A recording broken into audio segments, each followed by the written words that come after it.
Thank you. Thank you. Choir, asanteni sana, take our seat.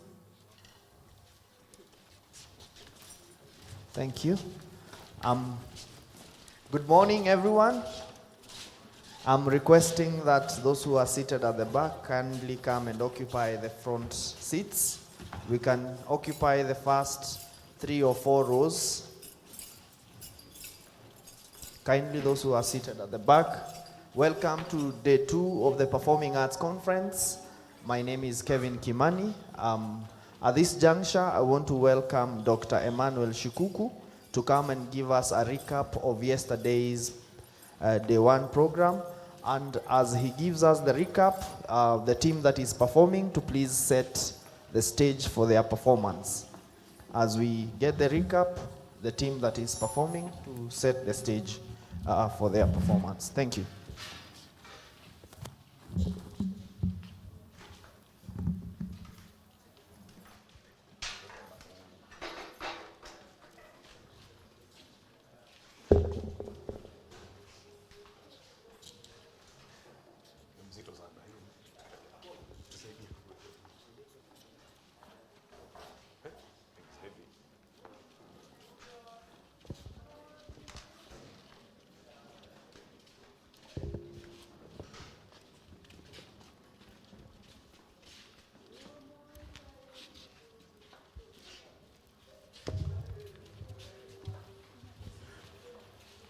Good morning, ladies and gentlemen.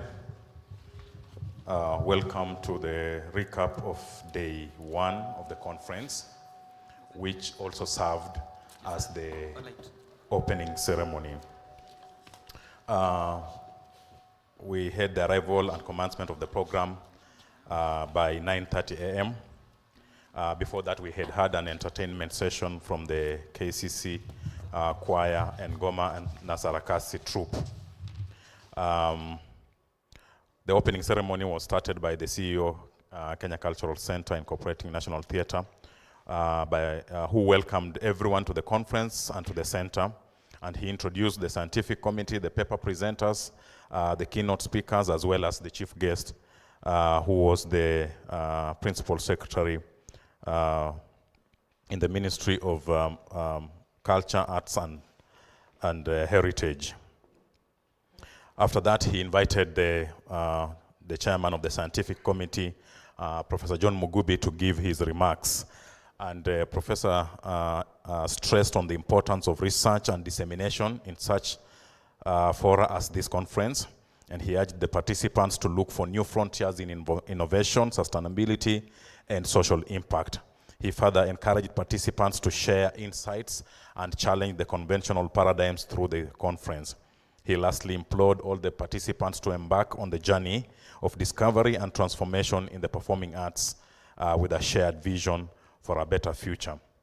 After his speech, we heard the remarks by the chairman of the Kenya Cultural Center Council, Captain Retired Kungu Muigai, who noted the importance of the Performing Arts Conference and urged us to bridge the gap between the industry and the academy.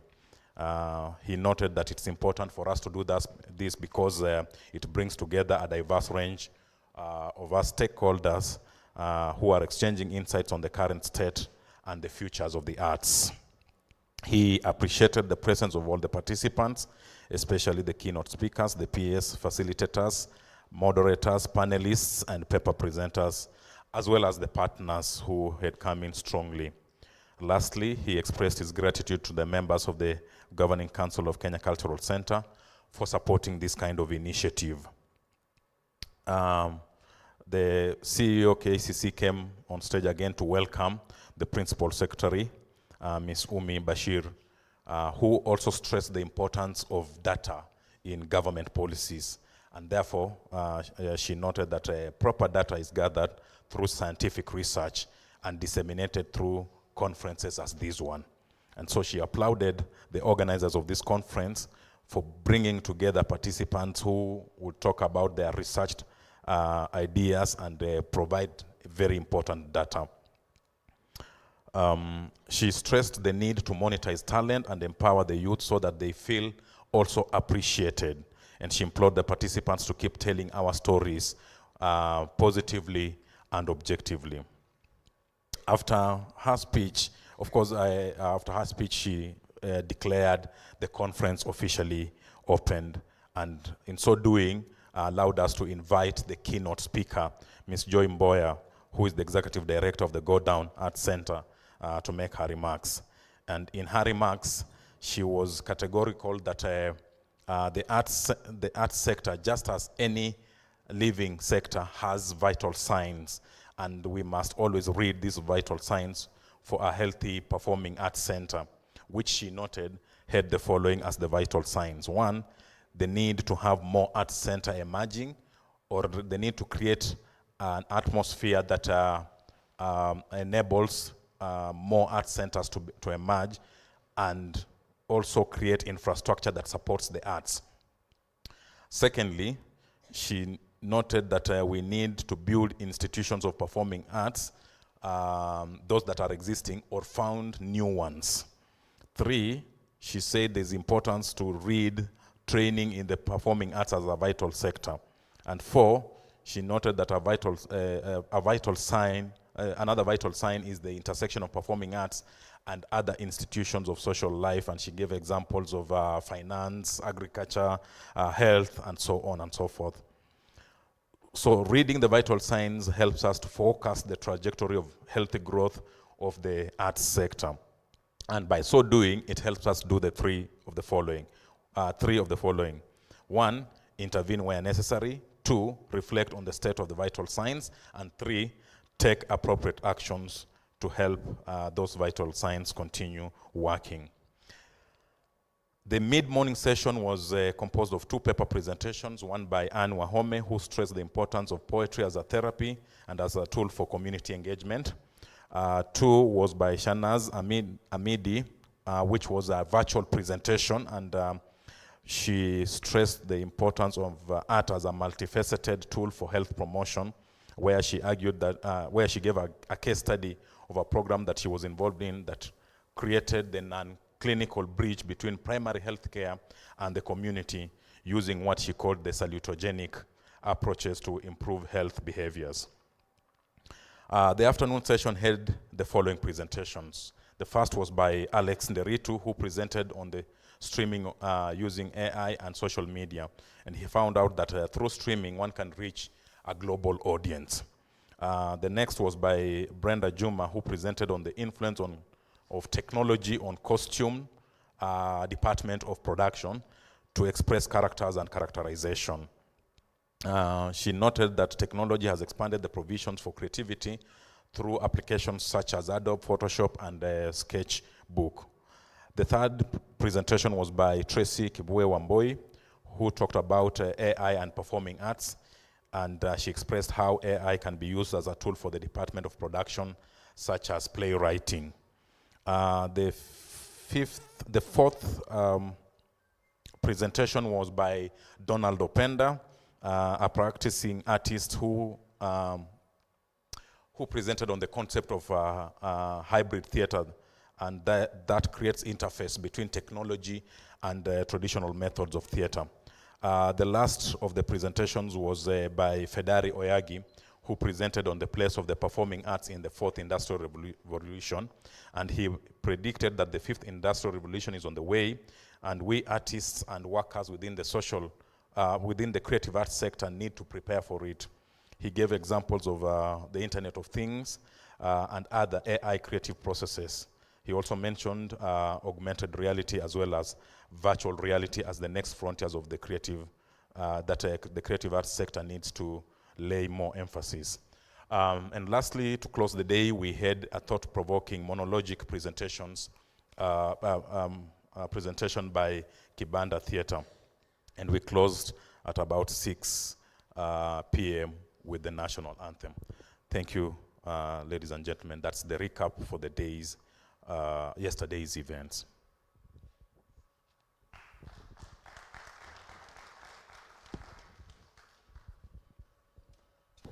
Thank you, Dr. Shikuku. Dr. Shikuku is a member of the scientific committee. And right now I want to introduce a poetry performance. Part of what we do here at Kenya Cultural Center is poetry, which is a core program we run as a Kenya Cultural Center. And right now we are just about to introduce you to a performance of poets fusing other components of art into their poetry. Beginning last year, we did a program where we developed a training curriculum in partnership with TVET SIDAC and with support from Hiva Fund and British Council. And we were able to develop a level 3 training program, and we were able to train 87 poets from 11 counties who are trained on how to put up poetry, theater performance shows. These are full-length poetry shows, but what you're just going to watch right now is an excerpt over 15 minutes on how artists are able to improve their poetry and incorporate other forms of art in their poetry so that they can put up full-length poetry shows as a way of earning a living from their art. So welcome. I want to welcome Oyamo Richard and the team to give us the performance. Karibuni sana.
Kisses whichever distance wazirushe hata kani mbali nitaenda mtoko mbona nakonda ngama yanawaza mbona kila kitu chako napenda mimi blow me kisses whichever distance wazirushe hata kani mbali nitaenda mimi mtoko mbona nakonda ngama yanawaza mbona Lexar woman Lexar woman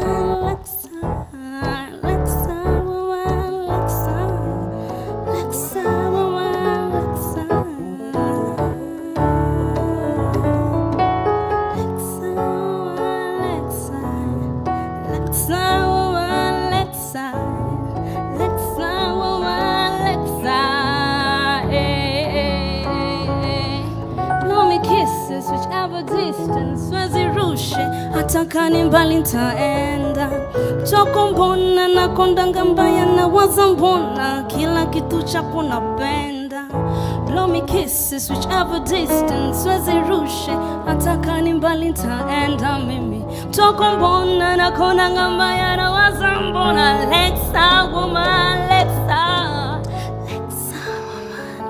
The first time kumuona nilifeel kama Paul baada ya kuwa Saul for so long. Hii matatu ndo ilikuwa Damascus. From a boy to a man, hii ndo ilikuwa my turning point. The first time kumuona alikuwa lessons kwa my pupils that kuna standards za beauties in exist beyond scale ya beauty pageants. The first time kusikia sauti yake nilijua that kunaweza kuwa na music bila instruments. Alikuwa tu anaulizia kaa hii mat inapitia Valley Springs. The first time our skins touched. Nilishikwa na butterflies kwa stomach. Nikashindwa kustomach the goosebumps. Evidently ilikuwa the first time na feel hivi. The first time our eyes met. Ilikuwa kama kufix the last piece kwa jigsaw puzzle. Nikavao that hati yangu na yake lazima ni touch strings. The first time ilikuwa kwa matatu. Huyu mrembo alikuwa ameketi kando yangu. Nikajoke about ye kwa wangu wa ubavuni na hiyo ikacrack her ribs, na hapo akanipa the first compliment. Akiwe ni mfani. The first time kumpatia compliment nilikuwa nishajua yeye ndo perfect compliment ya who I am. The first time kufeel simu yangu iko useless ni time nililearn that haina namba yake, na huyu mrembo alikuwa ashafika yake destination akashuka. Sikuwa nimefika yangu, but kwa hii journey ya kutafuta wangu njiwa nilijua kwake ndo destination, so pia mimi nikashuka. After kushuka nikascan around, nikamcheki a few steps from where I am. Mtoto mashallah, mtoto portable, mtoto laptop, mtoto mashallah. Ukicheki figa utadhani ndo template ya bottle za Coca-Cola. Walai alinikunywa. Figa, kiuno ni hourglass. Mtoto delicate, hata kuvunja biskuti hawezi. Nikamake a few strides towards her direction because I was dead serious about kumfukuzia. Evidently nilikuwa nishamkufia. Kwa kuplay hard to get, au mrembo naye namvulia kofia. Chenye hakujua ni ati kwa ajili yake mimi nilikuwa ready hata kuuza shamba babangu mimi. Sioni gani ingenishinda from being her bulletproof. Sioni ningeshindwa kucross kwa ajili yake. Hakuna law ningeshindwa kubreak ili niwe naye. Daughter in law, mom nishamshow namletea to bless. Maana figure out sio beauty tu but pia character. Njiwa na tick all the boxes. Sahi nishamweka kwa mind box na nimeseal na fingerprints. Plan sahi ni kumake it public na ring kwa finger. Juu tumefigure out that yendo bones of my bones and flesh of my flesh. So acha ni blow me kisses whichever distance azirushi mimi nitafika. Blow me kisses, blow me kisses, blow me kisses whichever distance wazirushe, ataka ni mbali nitaenda. Mtoko mbona na kondanga mbaya na waza mbona kila kitu chako napenda mimi. Blow me kisses whichever distance wazirushe, ataka ni mbali nitaenda. Mtoko mbona na kondanga mbaya na waza mbona. Lexa woman, Lexa, Lexa woman, Lexa, Lexa woman, Lexa, Lexa woman, Lexa, Lexa woman, Lexa, Lexa woman, Lexa, Lexa woman, Lexa, Lexa woman, Lexa, Lexa woman, Lexa, Lexa, Lexa.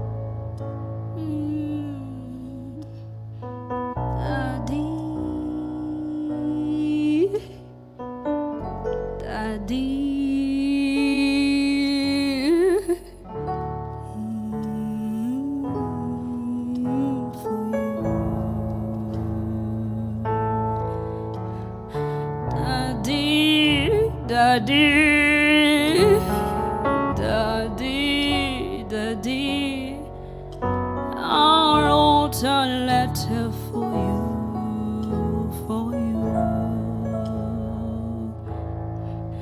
and I don't know the words to use more than bitter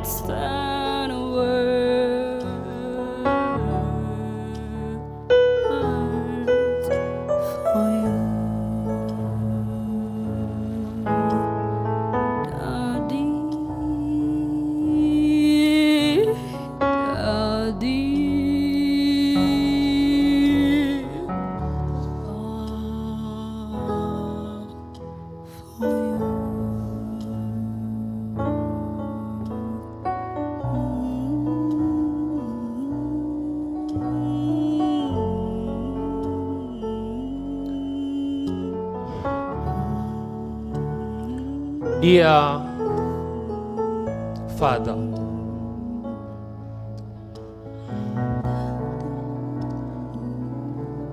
I pour words onto this letter with pure love. Everyone says I'm your favorite child. I do not doubt. But there are things this relationship of ours hasn't favored me to ask.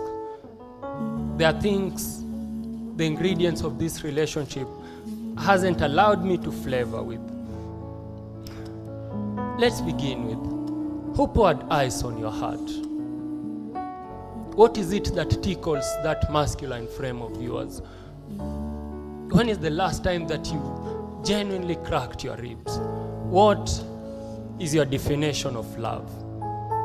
And I'm not asking if you do love us. I know you do. It's evident that love too is a verb. But do you ever wonder what we think of you? Does it concern you that we barely celebrate your birthday? Do you consider it shit that the world's men's day is on the same date with the world's toilet's day? Dad, does it concern you that my calls home are barely directed to you and always to mom? That my calls with you are always treated like a prescribed dose, keen not to over or underdose, especially overdosing? At times, my mind wrestles with the thought of how mom fell for someone so stone cold. She says that you're not really the person she met 25 years ago, that then you're the definition of Prince Charming, the funniest guy to ever grace her stage of humor. She shares of how you two went to Uhuru Park and you two rode on a boat, and that's what bought her heart. She shares of how you plucked sunflowers from your fence and took it to her, and how it brightened her heart. And I wonder, at what point did it change from my sunflower to Mama Watoto? Father, have you two guys forgotten each other's address? Why don't you address each other in romantic letters anymore? Why don't you buy her the kangas and lesos with beautiful and romantic messages on them anymore? Why don't you hug each other? Or that's a taboo, to show love in the open. In your defense, mom opens up. She says that that's just how men are wired. And I wonder, who is this electrician that prides in faulty connections? And how is it that he hasn't been charged in court yet? Father, I hope you don't consider me as a rambling child. This is all out of love. You know we can't have this kind of conversation in person. But then I thought instead of remaining mom, I could start it off and probably we could further it on. People say I look like you, and that worries me a bit. Not that you don't look great, I mean, look at what I inherited from you. Perfect TDH. But then, I worry that I may turn out as you, that my children may say the same of me. Father, I'll really appreciate if your reply letter has a paragraph on how not to turn out as you. Otherwise, I wanted to inform you that I have finally found my better half.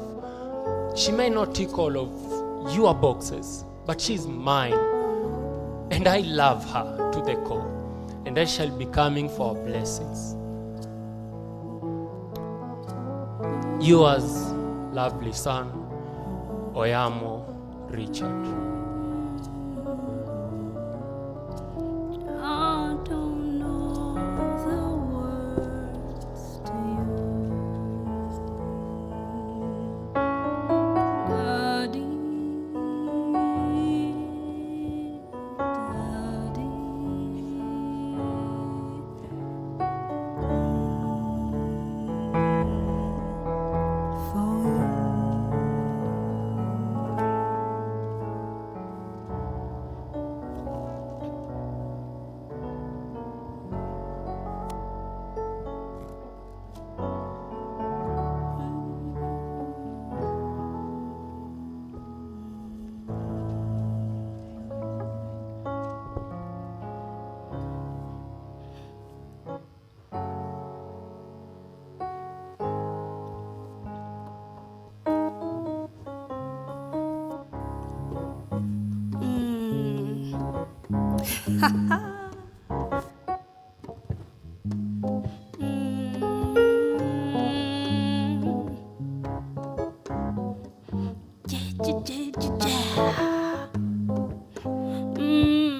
I think I did it again. I played with your heart, got lost in the game. Oh baby, baby, whoops you.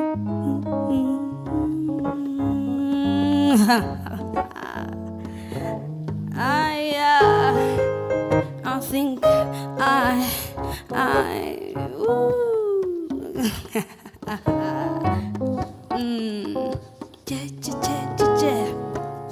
I think I did it again. I played with your heart, got lost in the game. Oh baby, baby, whoops, you think I'm in love, that I'm sent from above. I'm not that innocent. Ooh, I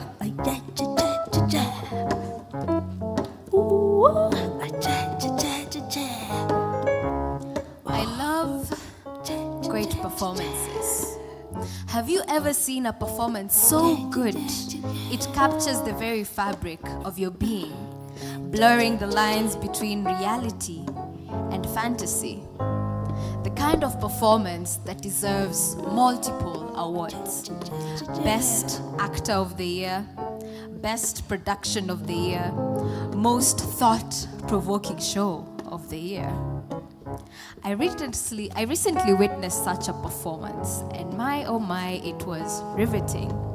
It was a play about two characters that loved going to poetry shows and plays, but one didn't know that she was getting played, and that the award she had been signed up for was Most Delulu and Most Broken-Hearted of 2023. So watching this drama play out was so exciting.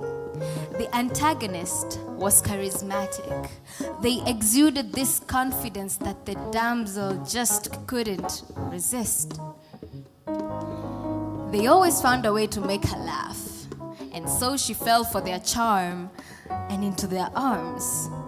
Arms that weren't really arms, but a spider's legs that had laid fruit on an intricately woven web, and thus she was trapped, wrapped like a housefly, intoxicated by the tarantula's venom that rendered her immobile, such that her only option was consumption by the spider.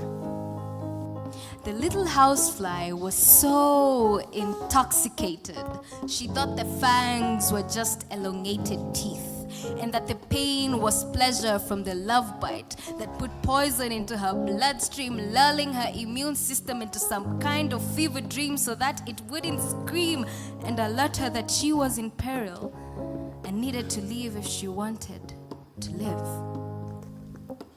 The spider liked to look into the fly's eyes, and she was flattered, thinking, this spider must love me, all right?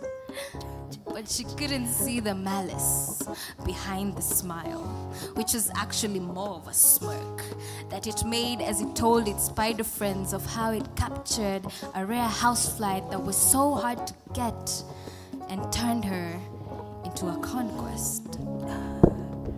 The little fly was so blinded by lust that she couldn't see the spider was sucking her dry, drop by drop, draining her life.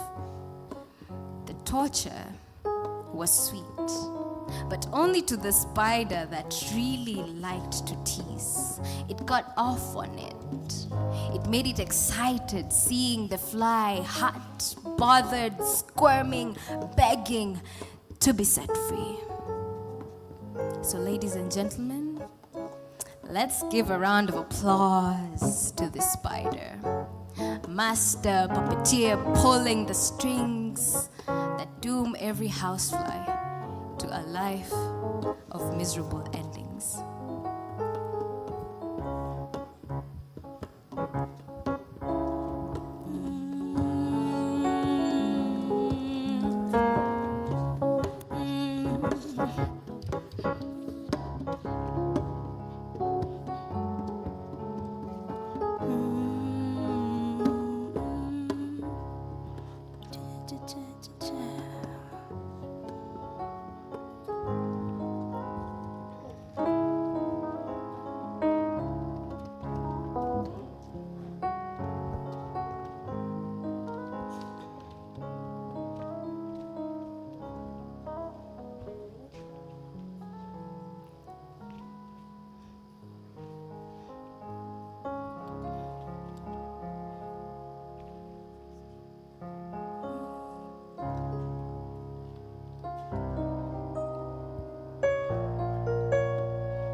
learned it from my parents.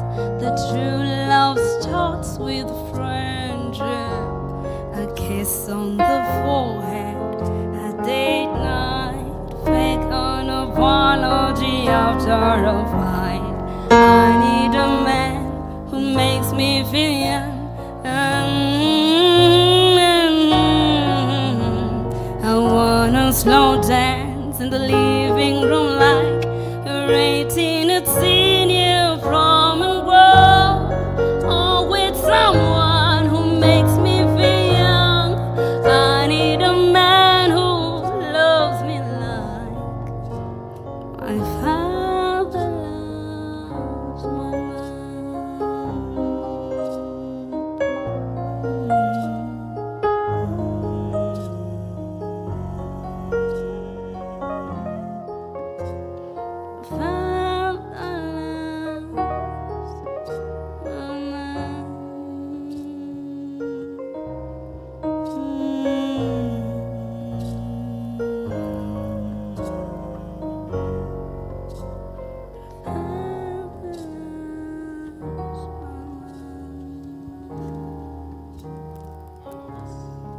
Poa sana, ukoje?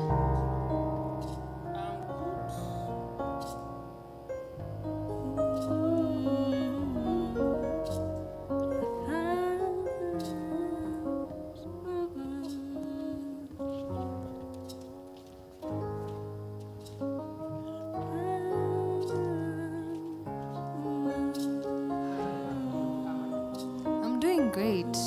Kunaendaje?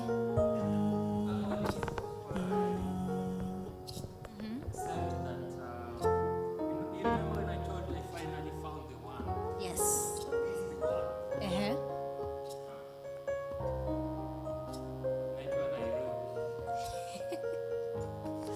Kumekupeleka aje Nairobi kwani?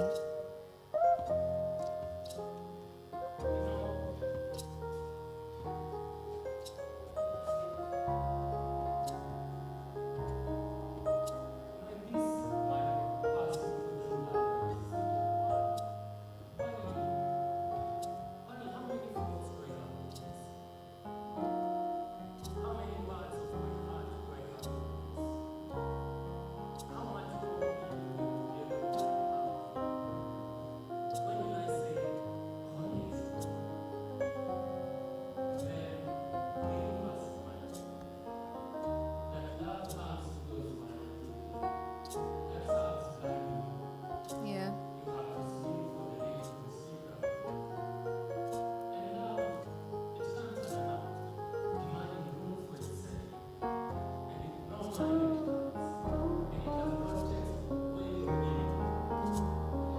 But as sure as the sun will rise tomorrow, I must not let my hopes set.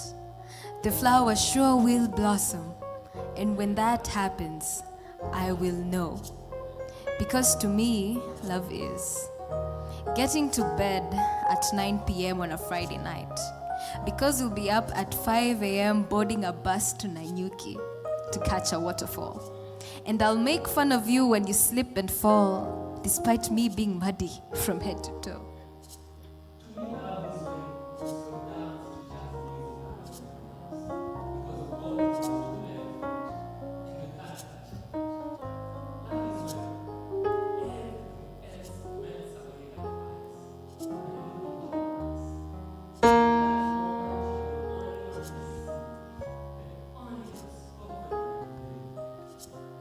Love is snuggling under a Masai shuka, looking up at the stars in an obscure camp in Sagana. It's when we're debating whether aliens are green or purple, or if they're up there because they attained nirvana. It's when you tease me about the time I ate chapo beans in a kibanda well in Zanzibar because I'm cheap. And I'll retort back saying, I know how to save money and you are a spendthrift. And so you prove a point by booking us a flight to Zambia because you know how much I love adventure. Love is when you sit at the front row in all of my shows, cheering the loudest so that everybody knows that you are my person. It's when you believe in me, especially in the times I don't.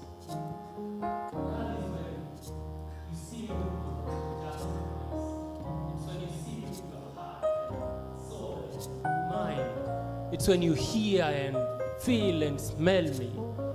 Love is when you see me as a whole and not the bits and parts I show to the world. Love is when you can tell even when I'm feeling good. Because I believe that's what love is. It's when I see you and your complexities, the many strings woven to make the fabric of your being. Beginning with the crinkles around your eyes, the one you have when you laugh. To the furrows on your forehead when you're mad. The many smiles, the one you have when you're glad. And when you're just obliging to someone else's demands. Pretending not to be sad. But I do know, even when you say you're okay and you're not, I know because I see you and I love you. And I'll always be there to hold you close. And just so you know, I'll always tell you you are beautiful, even when you feel like you're not. And I'll always reassure you of my undying love for you, because that's what love is.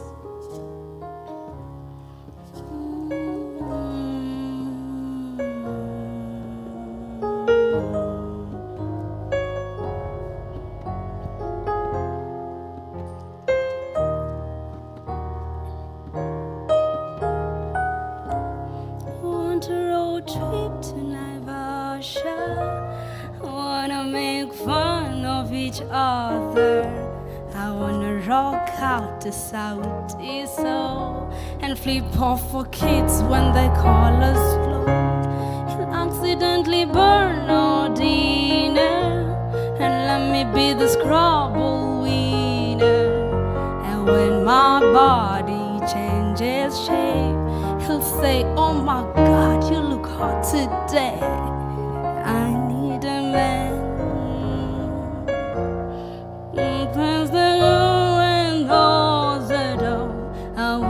Slow dance in the living room like a rating at senior prom and grow.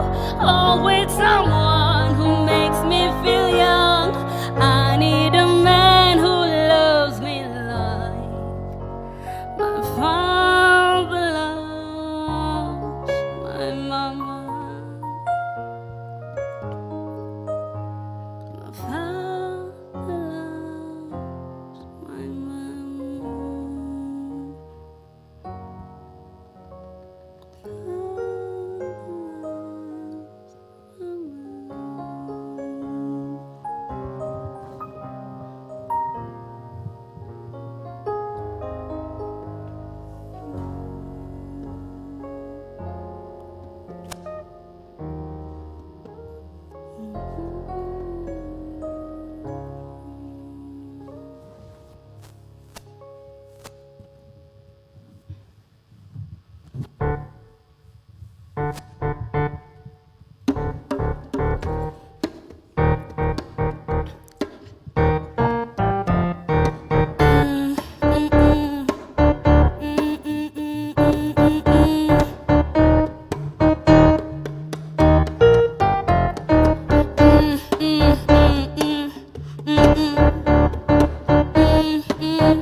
Unbogable, who can boggle me?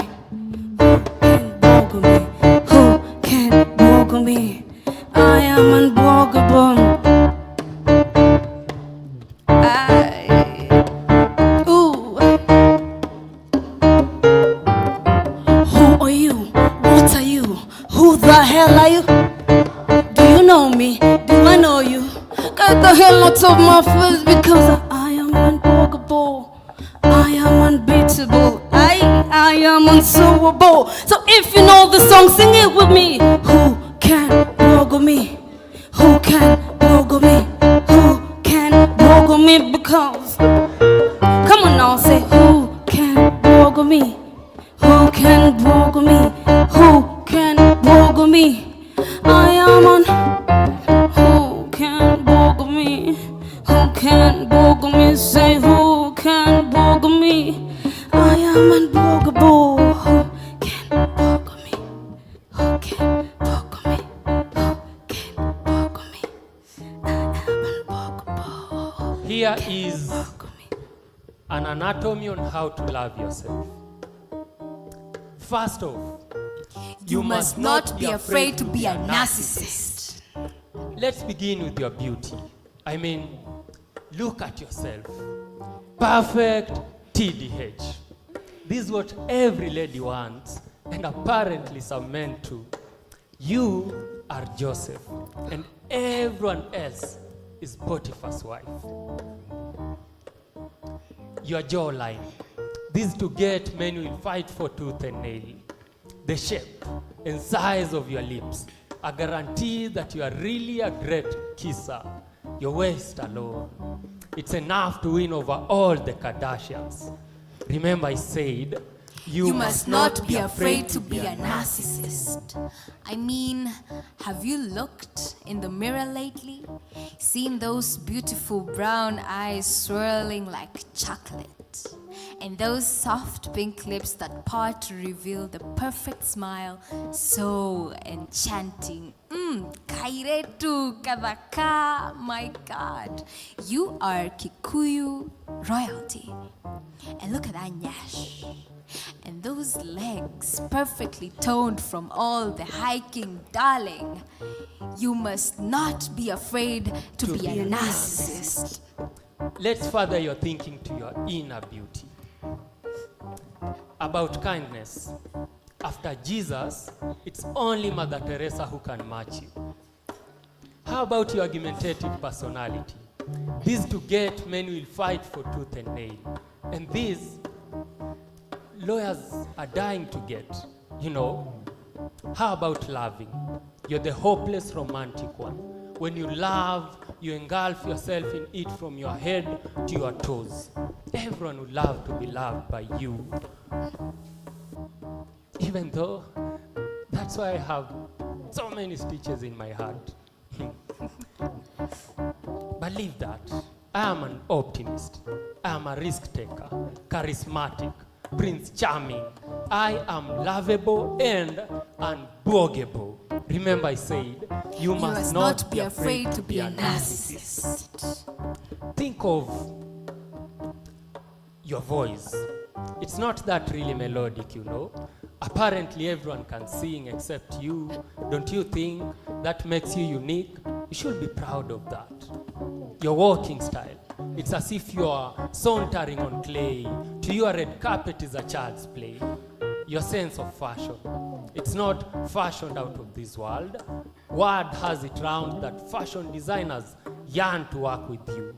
Remember I said, You must not be afraid to be a narcissist. And have you listened to your voice? I mean, it's so smooth, mellifluous, and rich. A voice that gives everybody wings because it takes them to heaven. I mean, who wouldn't want you to whisper sweet nothings in their ears? And who wouldn't want you to send them love poems at 2 a.m. when your voice gets deeper and huskier? no wonder we keep begging for those voice notes. So remember, you must not be afraid to be a narcissist. Your scent, it announces your presence before next turn. Countless times uncountable people have counted on you to recommend the best perfume or cologne.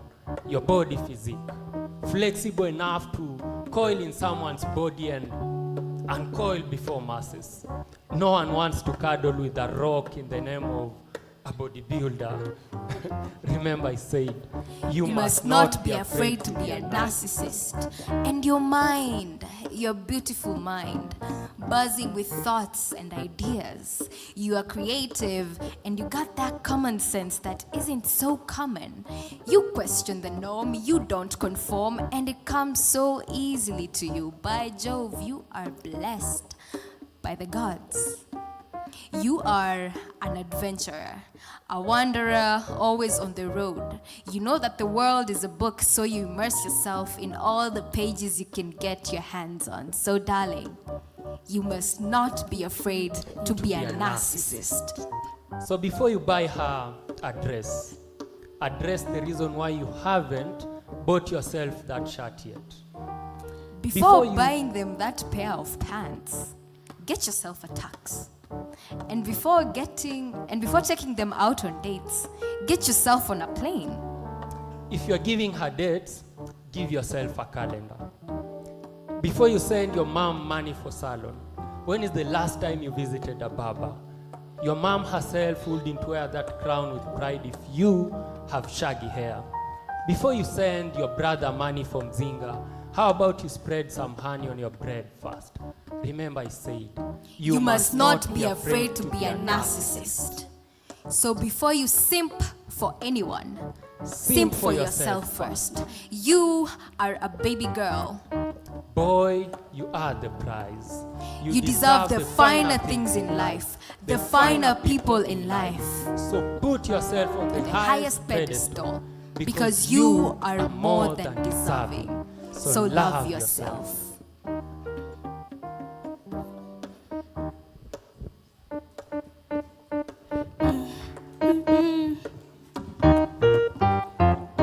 I am unbogable. I am unbeatable. I am unsuable. Who can boggle me? Who can boggle me? Me say, who can boggle me? I am unbogable. Who can boggle me? Who can boggle me? Who can boggle me? I am unbogable. Who can boggle me? Who can boggle me? Who can boggle me? I am unbogable.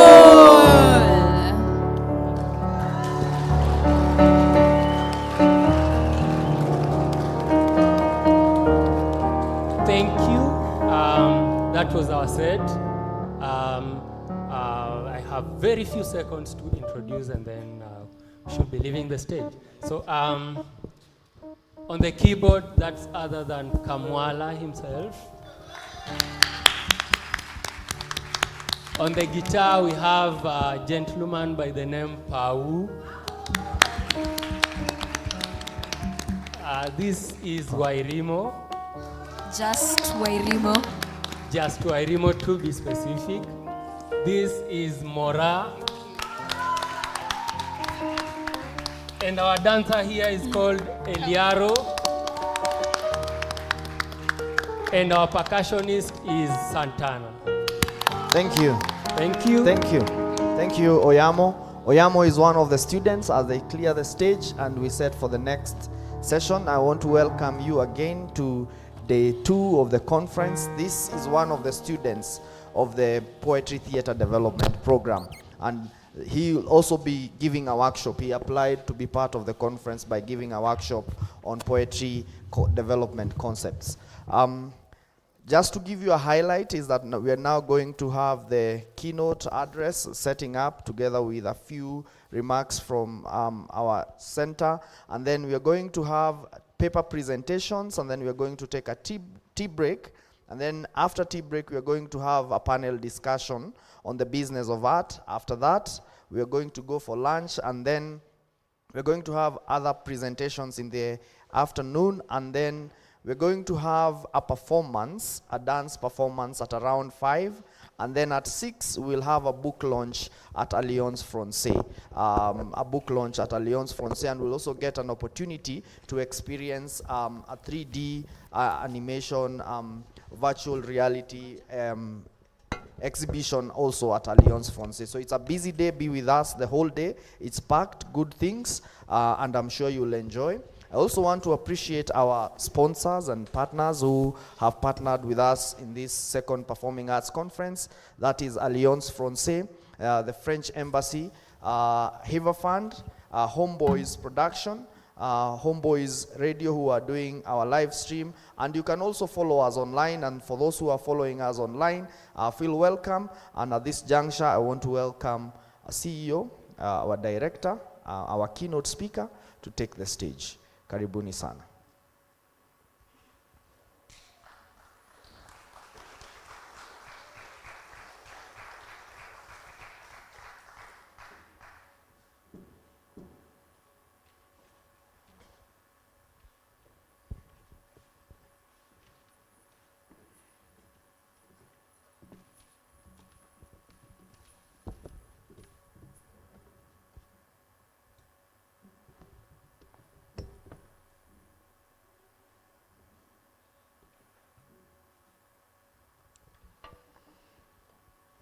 Good morning, ladies and gentlemen. Good morning. Yeah, it's yet another day. We are coming here to listen, to talk, and also to be entertained.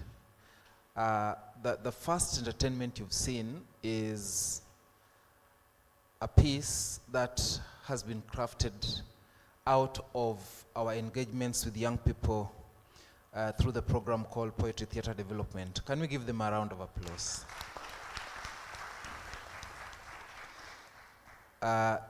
These guys joined the program at some rudimentary level and left the program able to curate their own productions. And what you've seen is just a snippet of what they did out of the program, which we had courtesy of Hiva Fund, and we want to thank them so much. This day, we will not take much time in this. I want to take this opportunity to introduce our first speaker.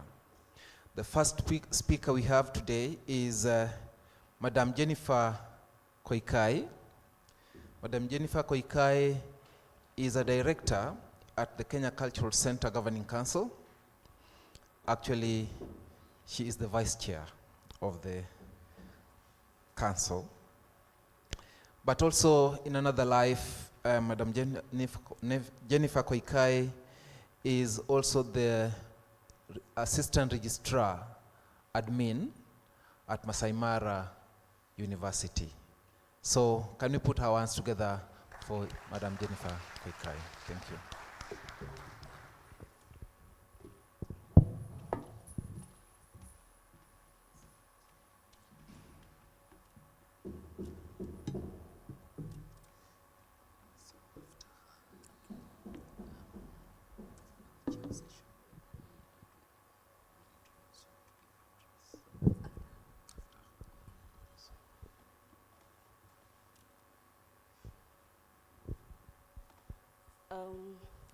Bwana CEO, Mr. Pundo, representative from the Hiva Fund, all protocols observed, ladies and gentlemen, good morning. Good morning, everyone. Before I proceed, I want to thank the team that has just left the stage, I believe led by Mr. Oyamo. Oyamo. You are a great team. Can we appreciate the team? That was mind-blowing, heartwarming, and to me it was a therapy. Congratulations. I am here on behalf of the board to welcome you to the second day of this conference. And it is a great honor to welcome you to this landmark conference under the theme, Igniting the Future, Sustainable Innovation, and Social Impact in Performing Arts. Today, we gather with a shared purpose, which is to explore the vast potential of our craft in driving forward a future where creativity, sustainability, and social responsibility converge. The performing arts have always been a reflection of society, mirroring our deepest emotions, values, and aspirations. In an era marked by unprecedented global challenges, environmental crisis, social inequalities, and technological advancements, it is imperative that our sector evolves and adapts. This conference is not just a gathering of minds, but a call to action, urging us to harness the power of innovation and sustainability to create a profound social impact. Ladies and gentlemen, our discussions over the next few days will traverse a variety of compelling topics. We will delve into eco-friendly production techniques that minimize our environmental footprint while maintaining artistic integrity. By adopting sustainable practices, we can ensure that our performances and productions are not only captivating, but also responsible, setting a standard for the industry to follow. Ladies and gentlemen, we will also explore innovative expressions, examining how new technologies and creative methodologies can expand the boundaries of our arts. From virtual reality to interactive installations, the possibilities are limitless. These innovations not only enhance our storytelling capabilities, but also the arts more accessible and engaging for diverse audiences. Moreover, we will examine the pivotal role of the arts in driving social change. Throughout history, the performing arts have been a catalyst for dialogue, empathy, and transformation. Today, more than ever, we have the power to address pressing social issues in our families, in this country, and worldwide, amplifying marginalized voices and foster a culture of inclusivity and justice. Our work, or rather, the work of performing arts, can inspire movements, challenge injustices, and build bridges across divides. As we embark on this journey together, let us remember that we are more than just artists. We are change makers. By fostering a community dedicated to sustainable innovation and social impact, we, the artists, can lead the performing arts into a future where our creative endeavors not only entertain, but also enlighten and empower us. I encourage each of you to engage fully, share your insights, and collaborate with your peers. Let us ignite the future of performing arts, ensuring that our legacy is one of innovation, sustainability, and profound social impact. Thank you, and I look forward to the inspiring conversations and collaborations that awaits all of us. God bless Kenya Cultural Center. God bless Kenya. Thank you.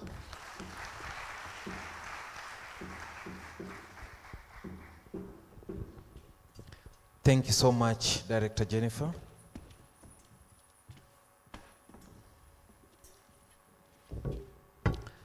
Ladies and gentlemen, yesterday at the official opening ceremony, we did mention that this conference has been guided by a scientific committee that the Kenya Cultural Center constituted to help us in organizing the conference, and also to go through the abstracts and work with the various presenters in trying to help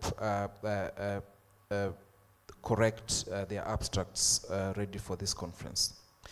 And because of the circumstances surrounding the yesterday's situation in town, we didn't have an opportunity to introduce all the members of the scientific committee. And so I want to take this opportunity to introduce them. I'll ask for room lights, please. House lights. We did listen to the chairman of the scientific committee, Professor John Mugubi. Professor John Mugubi comes from Kenyatta University. Can we appreciate him?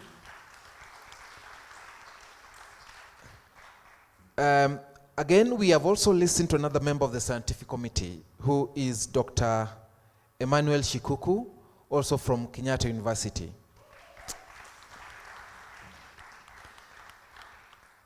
Professor John Mugubi and Dr. Emmanuel Shikuku are literature leaning and more theater film oriented. A third member of the scientific committee is Dr. Clenis Owino. Also from Kenyatta University, but music and performing arts. Then we have Dr. S.P. Otieno. Is he in the building? SP comes to us from University of Nairobi. And finally, we have Dr. Rachel Dianga. And don't resume your seat, Daktari, just come up front. Dr. Rachel Dianga is an assistant professor of film and cinematic arts at the United States International University, Africa. And so I want to bring to you Dr. Rachel to take up the session from here. Karibu, Daktari.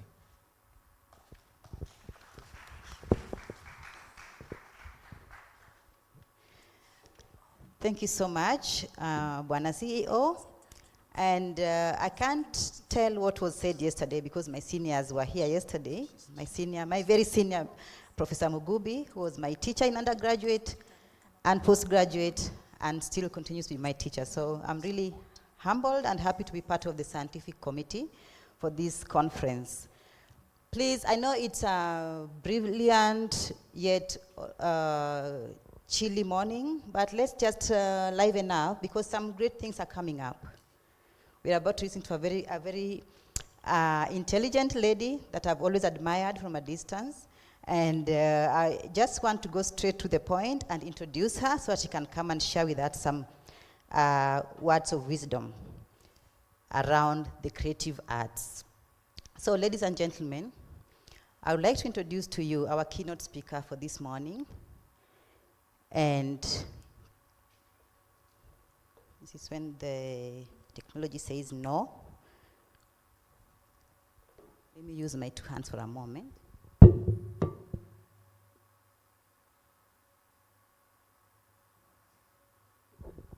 All right, ladies and gentlemen, I'm going to introduce to you a lady called Kendi Kamwambia.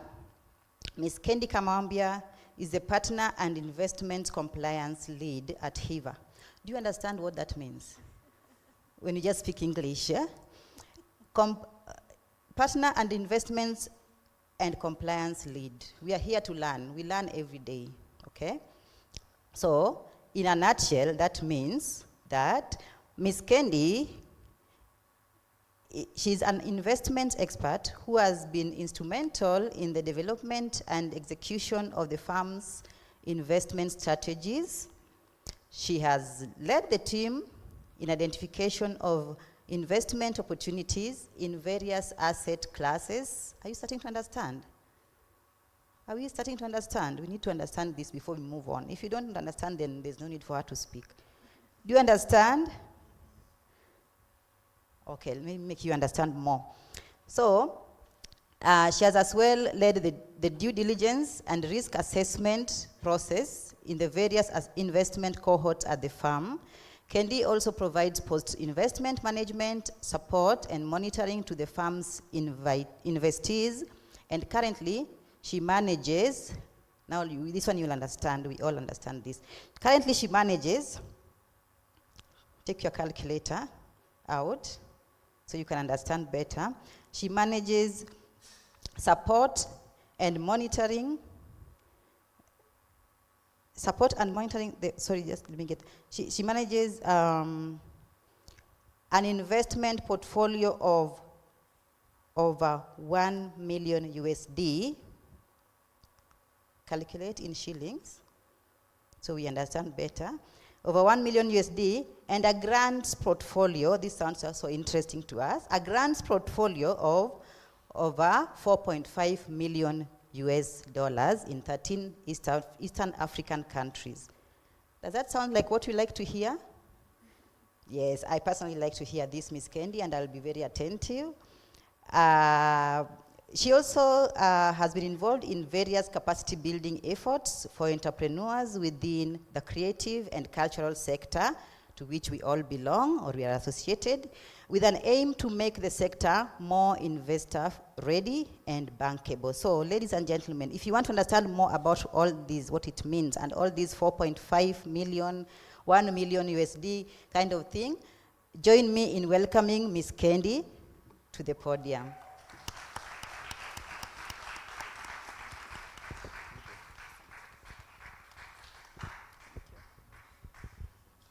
Good morning, everyone. Morning once again. To the Secretariat, ladies and gentlemen, esteemed colleagues, artists and stakeholders, and all protocols observed, good morning. It's an honor for me to stand before you today at this Performing Arts Conference. Allow me to pass warm regards from the HIVA team, led by our managing partner, Ms. Wakiuru. I'll just give a brief introduction of what HIVA does, and maybe you can understand most of the things that were being said by Daktari here. So HIVA is Africa's first catalytic fund for the creative sector in the continent, and how we engage with the creative sector is one, through funding. We have commercial facilities that are given in terms of loans or equity kind of agreements to fund an artist, or to fund like an artist collective, or fund artistic enterprises. We also do research for interested bodies. This can be the government. It can also be other impact investors who are really interested in the creative sector and want to find out something, or want to do a research on a certain aspect of the creative sector, and we do offer those research facilities. The third arm, or the third way that we engage with the creative and cultural enterprises and artists is that we do a lot of capacity building and capacity support, and this comes in form of grants. Currently, we are just finalizing one particular grant program with the British Council, and I can see that they're represented. The Ignite Culture project that saw us invest in over 8 Eastern African countries, and that was in grant funding. So that is what HIVA does, and I'm here to share with you some aspects or some key interesting facts that we've learned over the years. And I was actually very happy when there's a doctor who was doing a recap of what happened yesterday, and most of the things that I'm going to talk about were actually discussed yesterday. So allow me to go straight to the speech. So we are gathered here not only to celebrate the beauty and the power of artists and performing arts and the creative arts, like we've seen just now with the performing arts group that really entertained us, and that was a really amazing performance, but we are also here to charter a way forward that will ensure our ecosystem continues to thrive sustainably. This is a moment to reflect on the journey and the strides that we have taken, and the strides that have been taken by each and every stakeholder here, and share our aspirations and our individual future roadmaps that collectively feed into our shared goals as the practitioners in this ecosystem. As we embark on this exploration together over the coming days of this conference, we are guided by a set of ambitious objectives that underscore the importance of our work and the impact it can have on the society at large. We are here to discuss issues on financial sustainability, to explore innovative approaches and technologies, and to examine the profound role that the performing arts play in addressing social issues and fostering positive change. Against the against this backdrop of these core objectives, two things remain crucial. One is data collection and dissemination, and the other one is storytelling. We've time and time been told by the government and policymakers and other programmers in this sector that the sector is lacking data, and so they don't know how to program, or they program inefficiently. And so data collection and dissemination has been a pain point for quite some time. And so today I applaud the Kenya Cultural Center for convening us here today, where we get to discuss our mission as stakeholders at this conference and beyond the conference. We are also happy that we get to foster dialogue, collect and disseminate data, collaborate and have knowledge exchange among practitioners, academics, artists, and stakeholders in the performing arts community.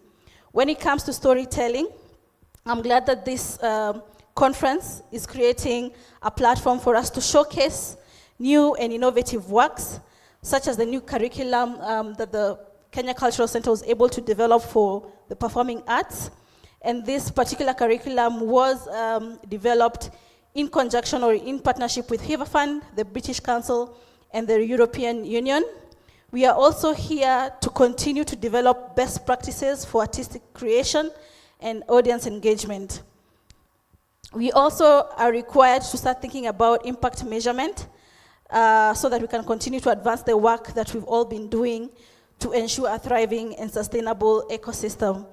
And on this impact measurement point, I really want to drill down and say that we do collectively as stakeholders, as organizations, as artists, we really do a lot of work that impacts the socio-economic status of our country, but we hardly ever capture it, we hardly ever make noise about it. And I'd like to encourage even the artists, and today it was actually, when they were performing here, it was such a aha moment for me, that when a poet stands here, there are more than 10 people supporting the artistic practice. There's a lights and sound manager, a sound engineer, there are other supporting casts, and whenever we talk about this, we talk about one poet as an individual. We don't talk about them as an enterprise that's supporting many other jobs and creating jobs and supporting livelihoods. So even as artists, and I'd like to encourage the artists here, if you're able to create, behind the scenes kind of videos capturing who you're working with, what kind of jobs you're creating, who is on your team, and the impact and the social economic impact, and share on your stories in even short videos, then the programmers, the policymakers will stop seeing you as one individual and see you for the enterprise that you are, and there's more value in them investing in you and investing in the ecosystem. Lastly, as we come together in the spirit of collaboration and creativity, let us not forget the importance of building networks and strengthening partnerships within our community. By working together, sharing our knowledge and experiences, we can create a more inclusive, diverse, and equitable landscape for the performing arts to thrive and make a lasting impact on society. Thank you.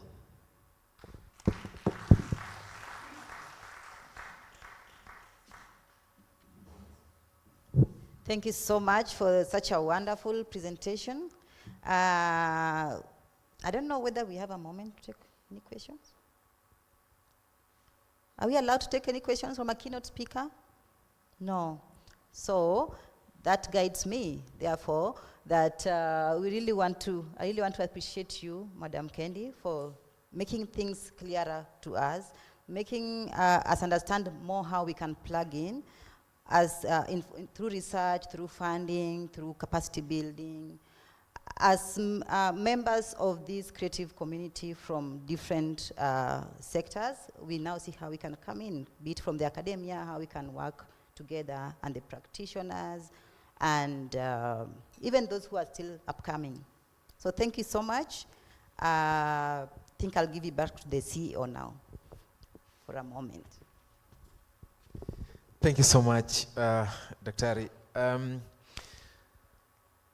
I will want Kevin here, but as Kevin comes, allow me to introduce some people who I forgot to introduce. We have Dr. Miano Wambugu from KU, a great performing artist.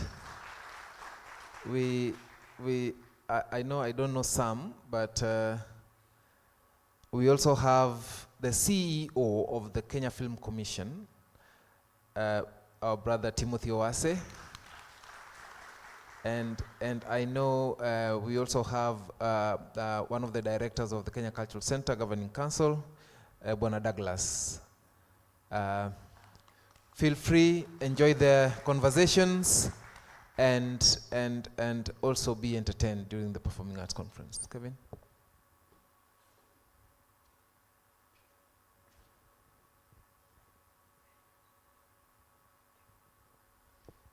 Yeah, I think we'll step down and then we let the program flow from there. Dr. Ari.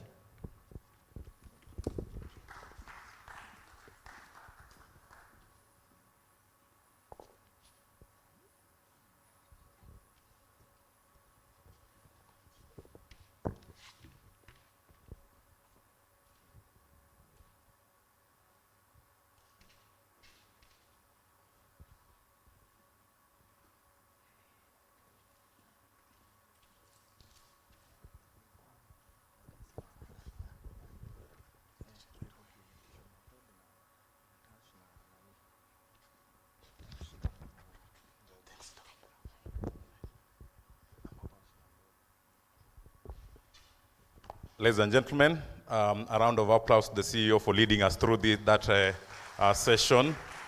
Thank you so much, CEO, and our guests, welcome so much to this conference in which we are dialoguing on what are the best ways forward for the Kenyan performing arts sector. Without further ado, allow me to invite Fedari Oyagi, who will moderate the session that we are about to start, a paper presentation session. Karibu sana.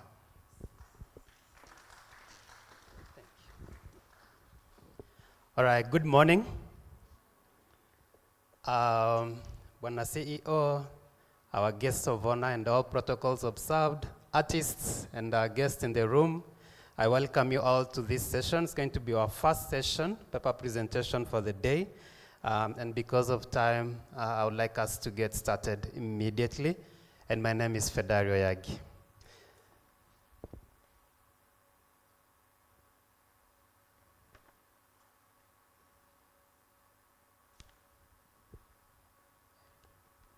Thank you.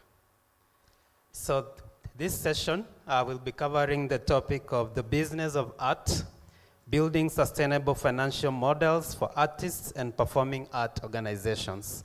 The business of art, building sustainable financial models for artists and performing arts organization. And the first paper will be on curation of poetry concepts, theatrical shows. That's according to the program, but I'm informed that the first one will be by one Mr. Tash Mitambo, on the business of art. Bwana Tash, karibu sana.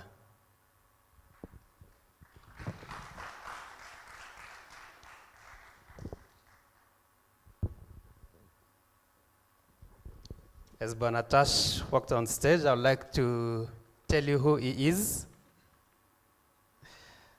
The gentleman you see here today is an innovative producer with outstanding communication and persuasion skills, and he offers experience learning large production company operations. He meets time and budget requirements through focused planning and negotiation, and he is creative and flexible for adaptive project leadership. He's a talented production leader with a record of success in technical and creative leadership. He collaborates with personnel and talent to bring visions to life.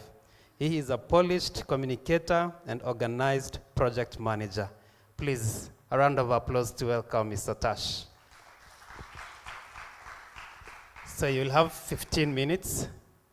We request that you keep time, kindly. Thank you so much. So ladies and gentlemen, and everybody else in between and thereabout, good morning. My paper is on the business of art. This paper on the business of art is drawn from my experience as a practitioner and should not be construed as the only way.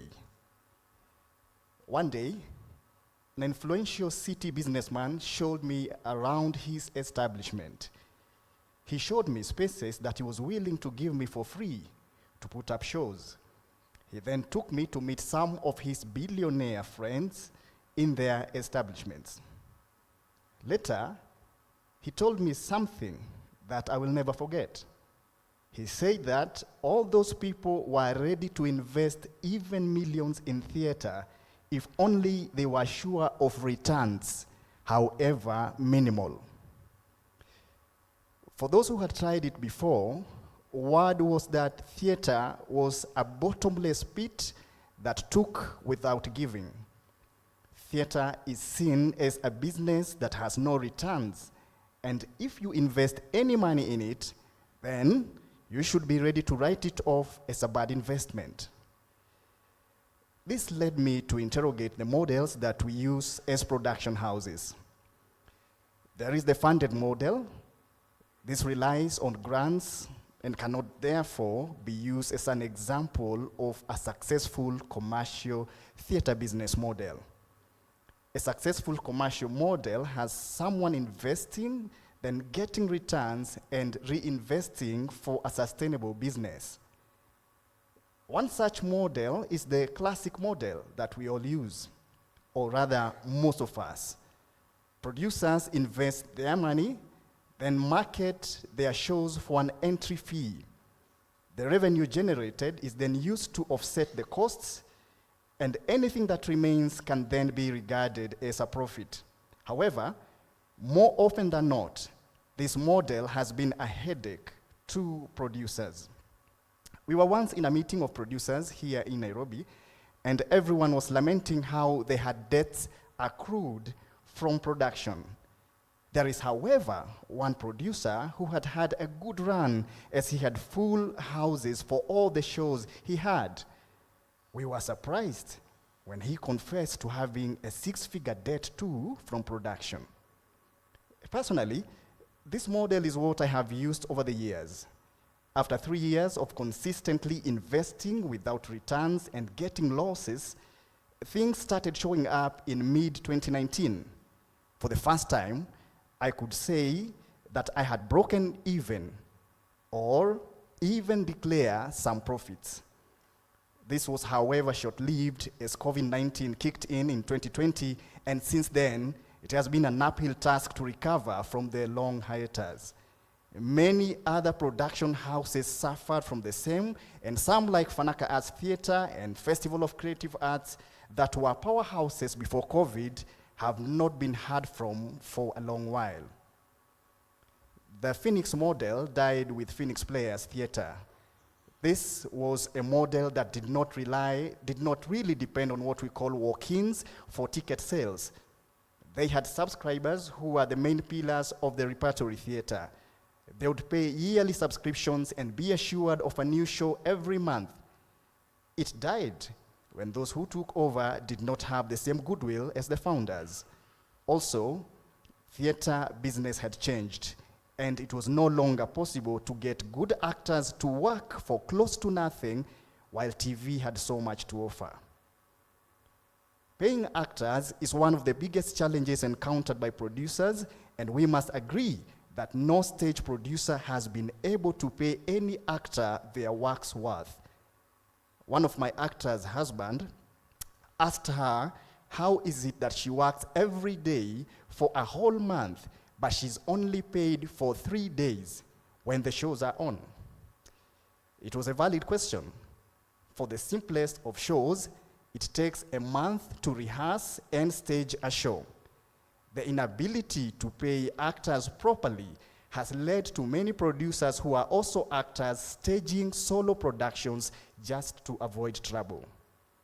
This, although improving the producer's capabilities as performers, diminishes the position of theater. Allow me to go to the next page.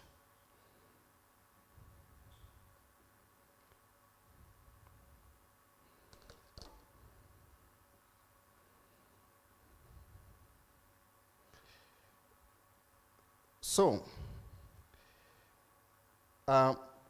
we have the actor-producer model where the producers are also the actors. Each actor is directly responsible for sales of tickets, and the more fans you have, the more you're likely to make. The bills are then spread out and everyone contributes their share to pay.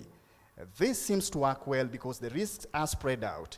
The challenge with this is mainly the low returns even when things look like they are really good. When the actor-producer moves to more profitable ventures, then this model dies. With theater being a purist form of art, the obsession with sales of tickets diverts the agenda from art to just entertainment. The other model is the business partnership model. In this model, you get partners who want to ride on the numbers you have to advertise their businesses. This has proven to be unreliable and unsustainable, as soon enough the sponsors opt out when they don't get enough return on their investment. Is all hope then lost in the business of theater? No. For theater to be considered a business, it has to be sustainable and must make sense to all the parties involved, from the producers to the actors. Somebody said that in a gold rush, it is those who sell shovels that make a fortune. This has become the case with theater. The actual miners who are producers are the biggest losers. Those who hire out spaces, lights, sound, set designers, sell shovels, and they seem to be doing better than the producers and actors. A theater season, as prescribed by the Nairobi Consortium of Producers, would work well as a model. In this model, each show would run for at least a month in Nairobi, supported by the other producers. This would be reciprocated throughout the year, such that each producer would produce less but quality work. The actors would be busy throughout the year and earn a decent wage while at it. The audience would get quality shows, and the producers would be free and equipped for countrywide tours. For this to work, though, one challenge must be overcome: the challenge of performance and rehearsal spaces.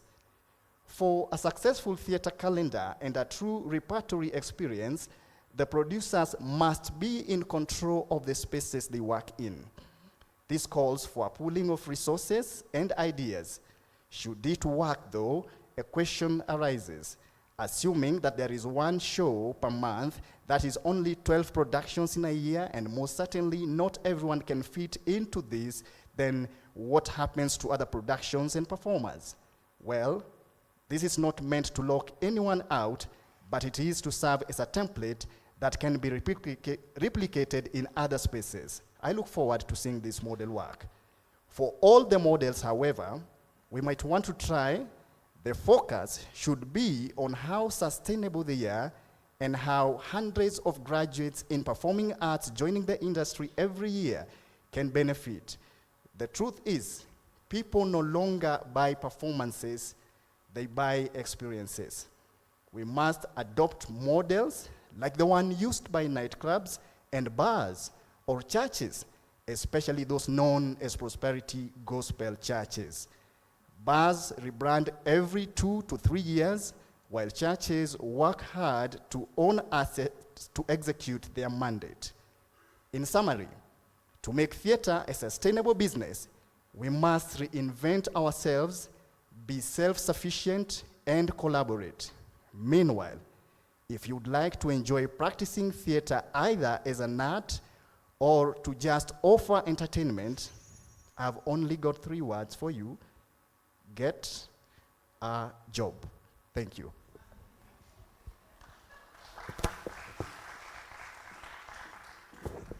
Thank you, Bonatash. I'll request you to sit here. Yeah. and we wait for your Q&A. All right, another round of applause for Tash, especially for just being within time. Thank you for that. I'm informed that there's been a slight change to the program, and this is to make it more appropriate. The session that was to be by Rafinki, curation of poetry concepts and theatrical shows, will be happening later in the day at 4:30. So you can look forward to that. I think it's a better fit at that hour. And right now, I'll request Dr. Fred Mbogo to join us here on stage. And Fred Mbogo will be presenting on the serious problem of profession. Can one ever make ends meet exclusively in Kenyan theater? That is the big question, right? Yeah, let's see what our good friend and Dr. Fred Mbogo is presenting. Karibu sana. Bwana Mbogo, I don't have your bio, so I'll just give you 1 minute to introduce yourself. Just tell us who you are, and then your clock will start running. Thank you. Thank you. I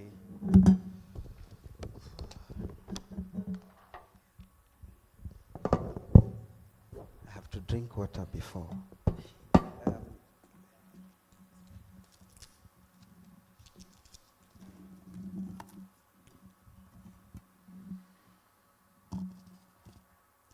My name is Frederick Mbogo. I teach at the technical, it has to have the Technical University of Kenya. I also write plays, and I have acted in some films, not very popular. I was telling someone outside there that I am a celebrity, and then he laughed. So he said, you don't say you're a celebrity. People just know. Okay. So yeah, that's what I do. I think that's enough. I do research. I write a lot about theater and film and nightlife as well. 1 or 3 papers about that, and so on. You can find some of my publications online, I think, and so on. I've also acted for TV, by the way. There's a program called Izo Izo in 2000, and some of you were not born. So anyway, I'll start in a dramatic fashion and actually claim that the abstract in the program is not the abstract I submitted. It looks like it was truncated. Or maybe something happened, some earthquake, rubbed a few of the words. No, I mean, I have a small temper, so when I saw that, I felt, what's going on? Anyway, but it's not too distant from what I wrote anyway. Listen, this question that I am asking here is not a very brilliant question, because I just saw the call for papers, and I thought I should respond in a way that makes sense to myself. Because, first the question is the serious problem of profession. Can one ever make ends meet exclusively in Kenyan theater?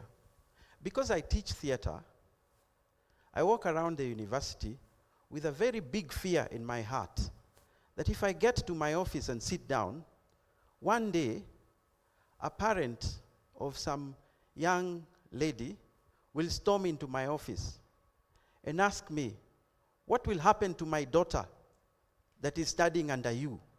Okay? Because she's doing theater, for example. She's doing theater. So what is going to happen to her? Is she going to make a career? What is she going to become? That has always constantly been my fear. So every time I enter the university, I look around to see whether there's someone who looks like a parent. And then I sneak into my office and I sneak out. Because I don't want to meet this person with this strange question. Because when I was a student of theater, thankfully, my father was very old. And I didn't have to explain what I was doing. It was theater. I actually lied to him and said, I'm going to be a teacher.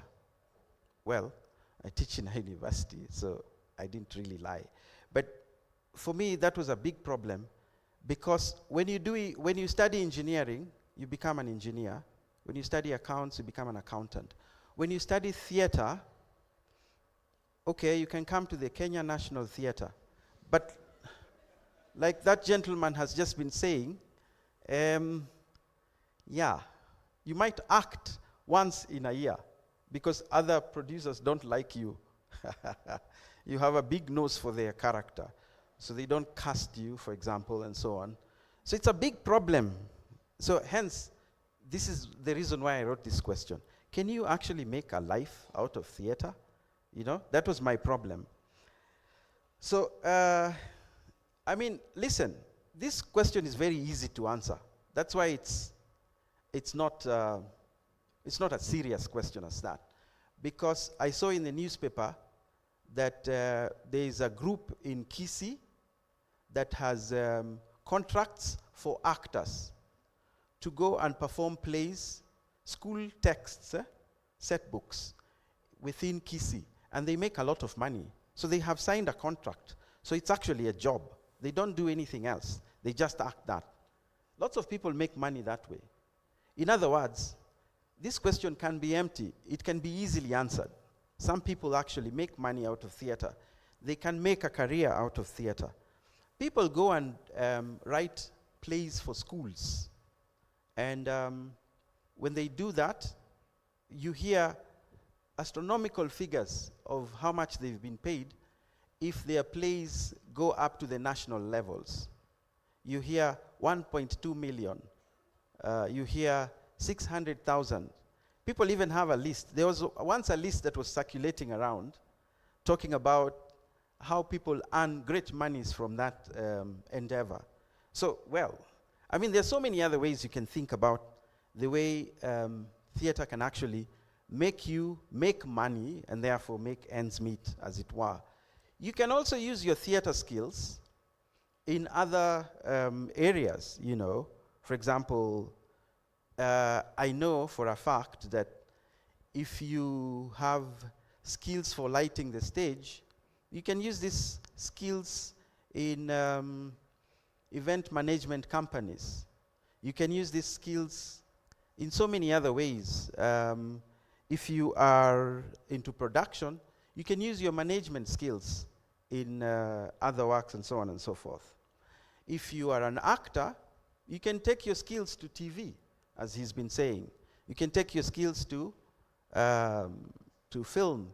These days, you can be a great actor with your phone and be on TikTok or be on YouTube and have lots of fans and crowds, and you can make money through these means and so on. So I'm already answering that question. So really, by the way, you could think, why am I engaging in this question? To some extent, by the way, this question can be answered by an actuarial scientist. He sits there and evaluates the prospect of your getting a job. So you have degrees in theater, or you have training as has been nurtured by the Kenya Cultural Center. You have training in theater, or you have training from wherever else. And an actuarial scientist will sit down and look at the market for you and decide whether possibly there's a future for you. But I don't think that's a direction I want to go, because I'm not an actuarial scientist. So many variables I can't calculate, I can't do mathematics with. But in order to answer the question from my perspective, I have to think about certain other variables. For example, your skill as an artist.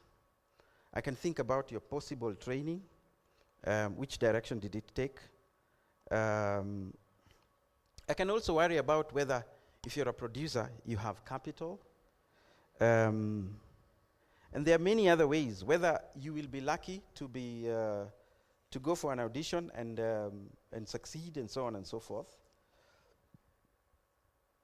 But then there are other ways of thinking about this, because in my first abstract, I tried to say that I'm trying to stretch out the extremes of ethnography in order to answer a as a methodology in order to, in a process of teasing out that testy question of whether you can make a career out of theater. And what I have heard when I listen to people, some of them say they are one leg in theater and one leg in film or TV for that matter. Some of them teach and also perform, like I teach and I also write plays, for example. We have other ways of making money and supplementing it. So we don't necessarily have to depend 100% on theater and so on and so forth.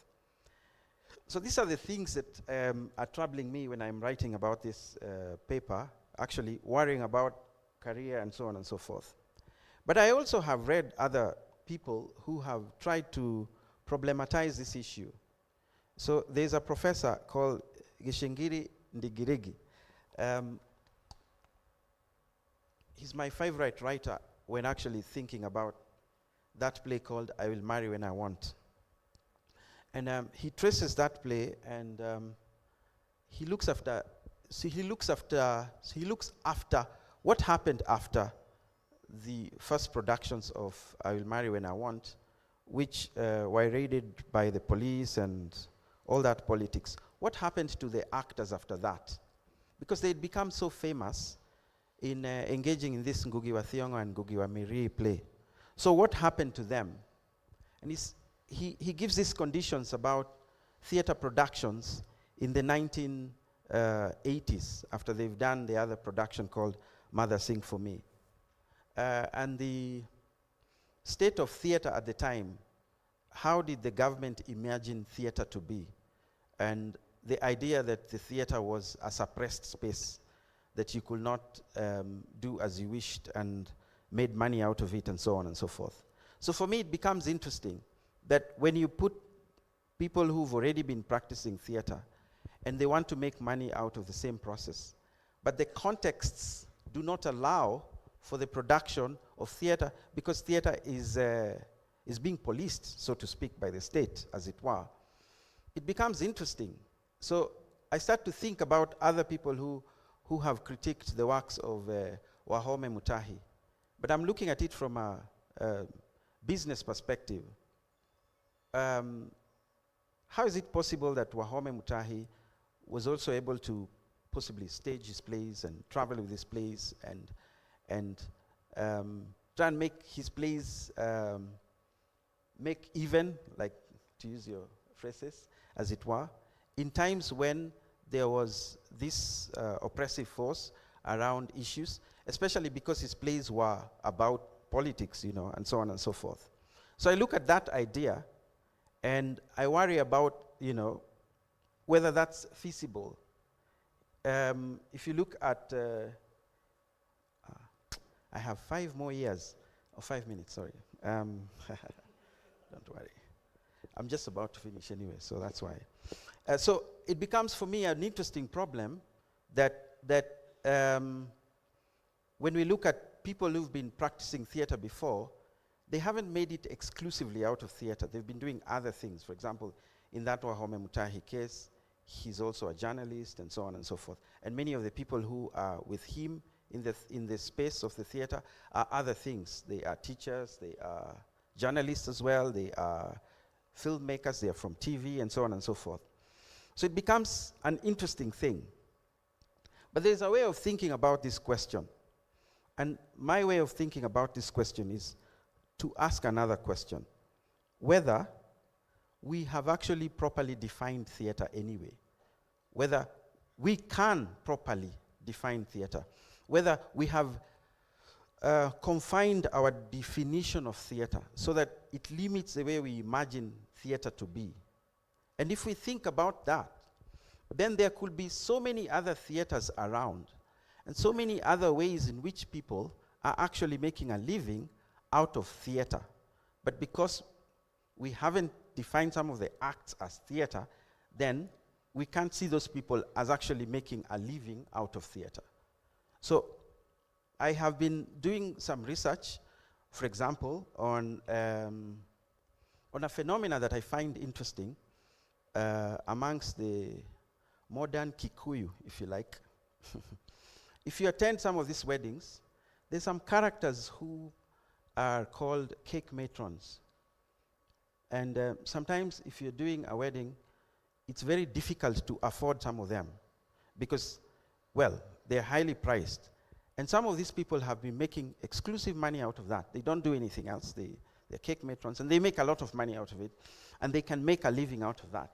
But if you actually analyze what they do, I start to think that they're actually in theater. It's just that they've never called it theater, and we've never called it theater. We're just saying that they are cake matrons. So that's one way for me to look at the way in which, you know, if we imagine or we expand our imagination of what theater is, we can start to answer this question. That there are ways in which people can make a living out of a practice called theater if we reimagine what theater is. I think I might stop there just to excite you with questions. I mean, you know, to think that you might want to ask questions. Of course, just as towards the end, in my paper, when I finally actually write it, like for publication, I'll have to worry about the idea of the slipperiness of definition and slipperiness of contexts so that I can answer this question. Because even when I talk about people as cake matrons and making money out of it, one of the other things that comes will be, after that will be, will that be a profession? Will that be a career? Will that be a way of making money that is sustainable? Not everybody can become a cake matron, for example. Or not everybody will become whatever other thing you think theater is. Because, like they say of selling bananas, if you start selling bananas outside the Kenya National Theatre, and 10 other people realize that you're making profits out of selling bananas, and so they come and put themselves there as banana sellers, it makes the work of banana selling difficult, you know? It complicates the problem, the idea of selling bananas, and kills the profession of selling bananas. I mean, you have to worry about the sixth person who is selling bananas, whether they are quality bananas and so on and so forth. I think if we think about it like that, then it's interesting. The other way, of course, just one more minute. It's interesting to think, we were having a conversation with the gentleman who presented before me, Tash, and one of the things that came to my mind is to ask myself, could theater also be like a kiosk, which is pretending to be selling tomatoes, kimbo, whatever things you can sell in a kiosk, matchboxes, salt, razor blades, whatever, okay? Could theater be a kiosk that looks like it's selling that, but it's actually a front? If you go behind the kiosk, that's where the real business is. And I don't know what that business could be. So thank you.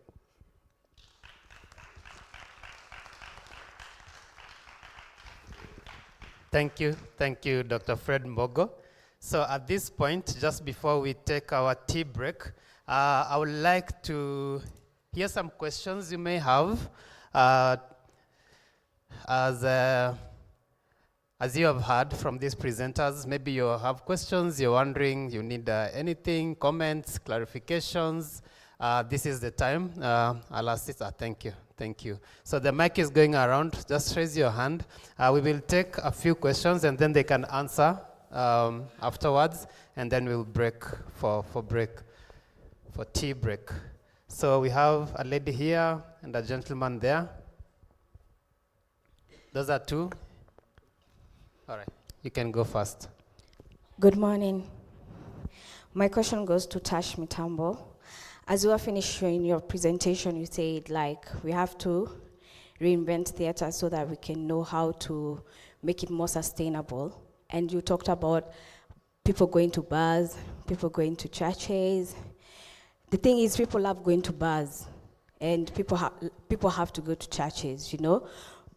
And even in some houses, it's mandatory. But the culture in Kenya of people coming to theater seems not to be picking up, you know. It seems like when someone puts a performance, the first audience they expect to have is their friends, their family, and then the theater lovers, but not a new audience, you know. When you even go out there and I remember there's a time I was working with Kid Fest, and I used to carry that badge, and someone asks you, what do you do? I'm saying, I'm working with Kid Fest, Kenya International Theatre Festival.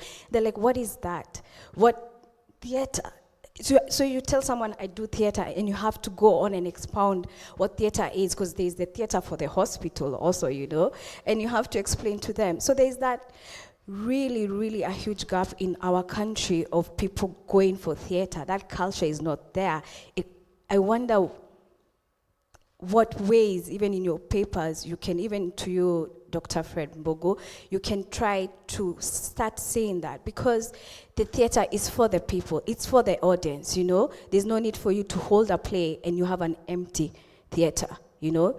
But it's so important, even if you have 5 people, and that 5 people become 10 people, and that. So that culture of going to the theater is really a major issue that is making it not be sustainable, because by the end of the day, when people see the numbers, the investors will come through, the advertisers will come through, and yeah, the whole marketing thing will actually grow.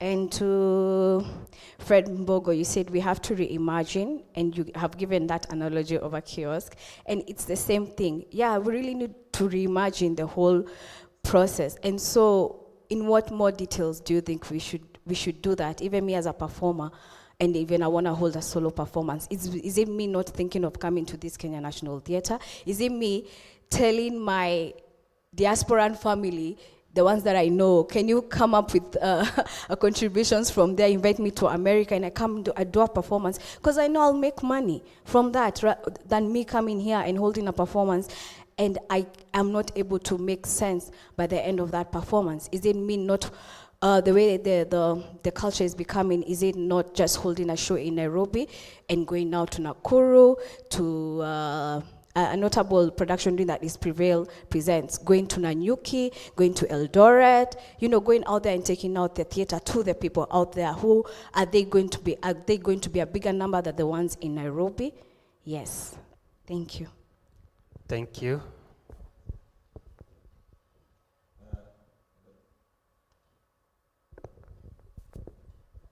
Thank you, the Kenya Cultural Center, for this amazing week,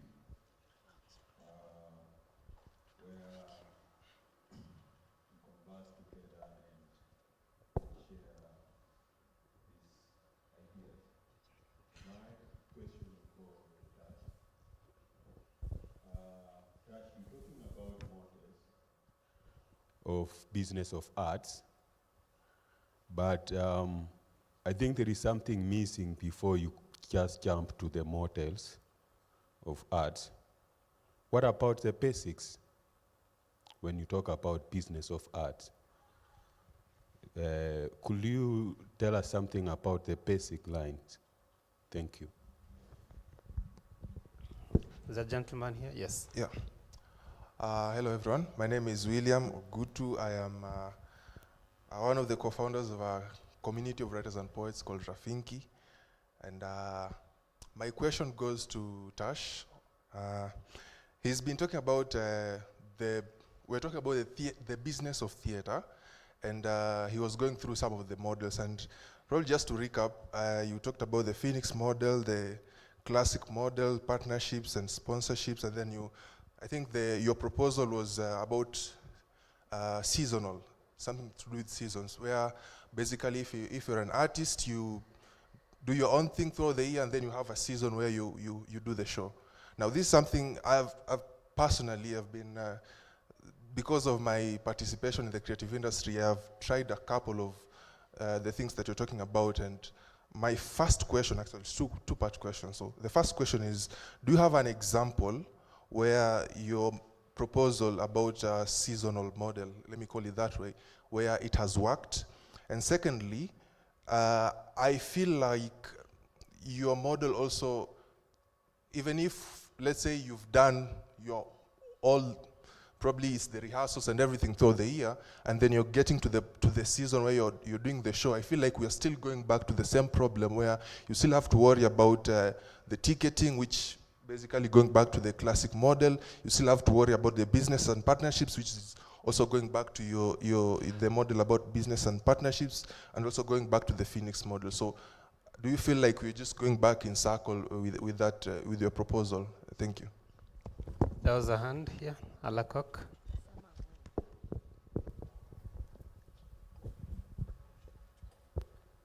Thank you very much. My name is Alakok, and I'll love to pose a general question, or maybe it's a comment where the question can come to the spaces that do exist, like this amazing space, which is the Kenya National Theatre, and the culture around theatre, which also at some point having perpetual growth or perpetual existence in spaces across the continent, and sometimes crossing over to other places to see what's different from what we have.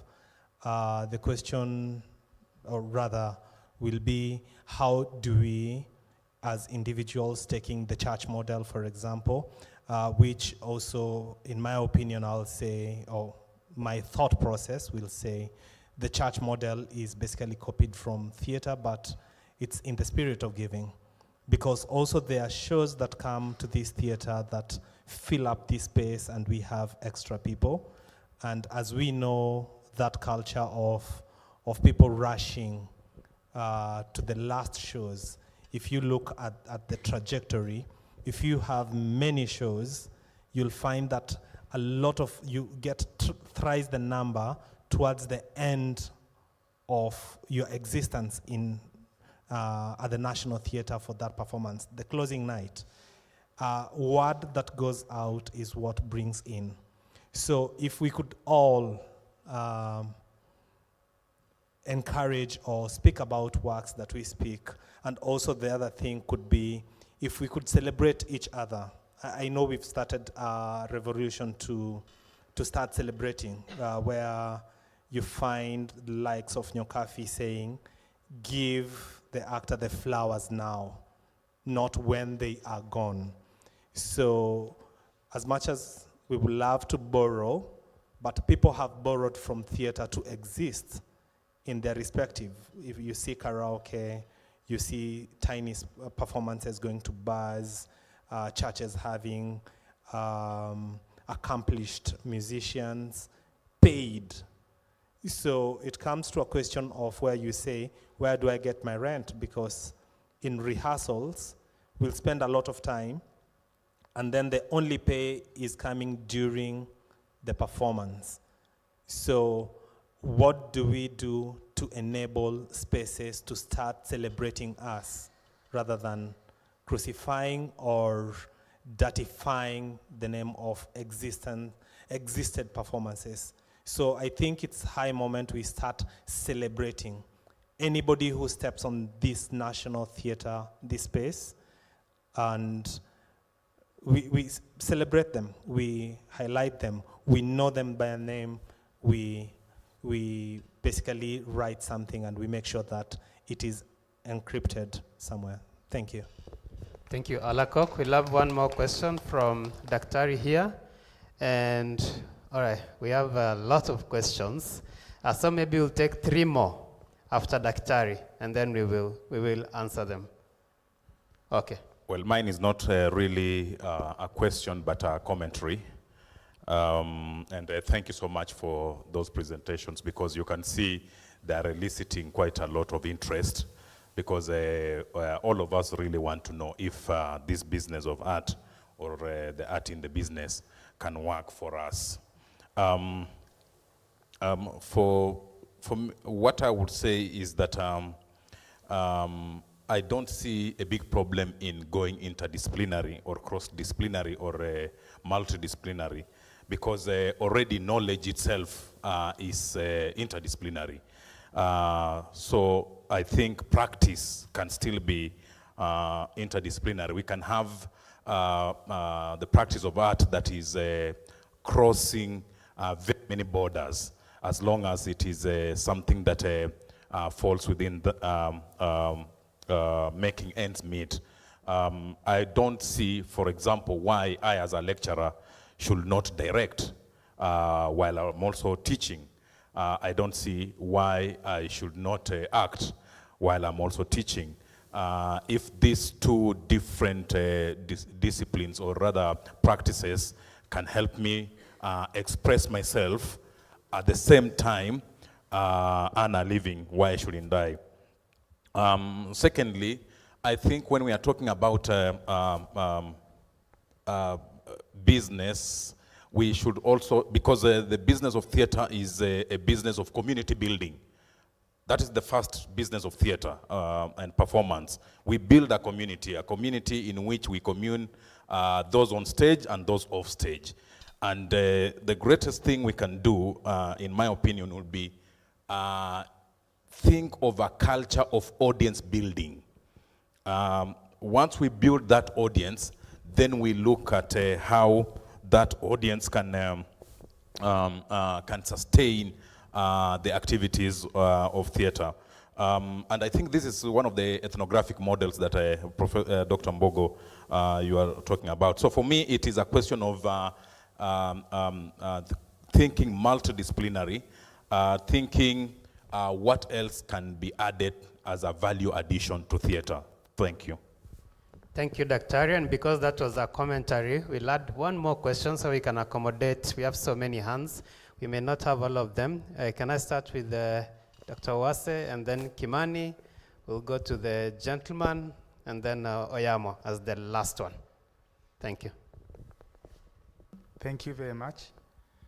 Dr. Mbogo and Bwana Mitambo. Mine is a commentary and a question. First, I want to give a marketing maxim that dictates that for you to be able to deliver to any product, you must be able to identify who your audiences are, what they need, then tailor-make it in a way that you can be able to make a return. And how do you make a return? You make a return out of satisfying the needs that you have been able to identify. So my question to Dr. Mbogo, what is the place, or where is the place of branding in the whole arts business? Thank you.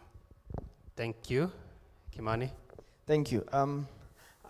Dr. Mbogo, I think more either commentary or question, we'll see. And I like your provocation. Is theater a space, or is theater what is done in a space?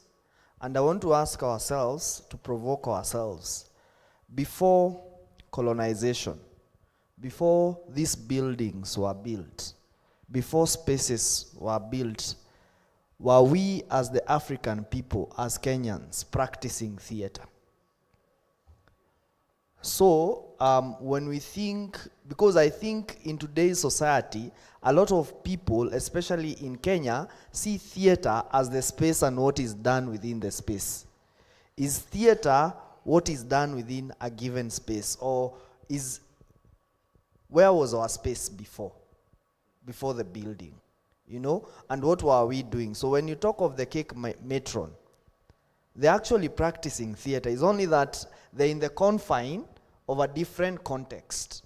When Africans were doing harvest, when they were doing all the rites of passage, they were all theatrical, and they had all components of theater. They had a story, they had an audience, they had, they had performers, they had audiences, they had all components, a beginning and an end.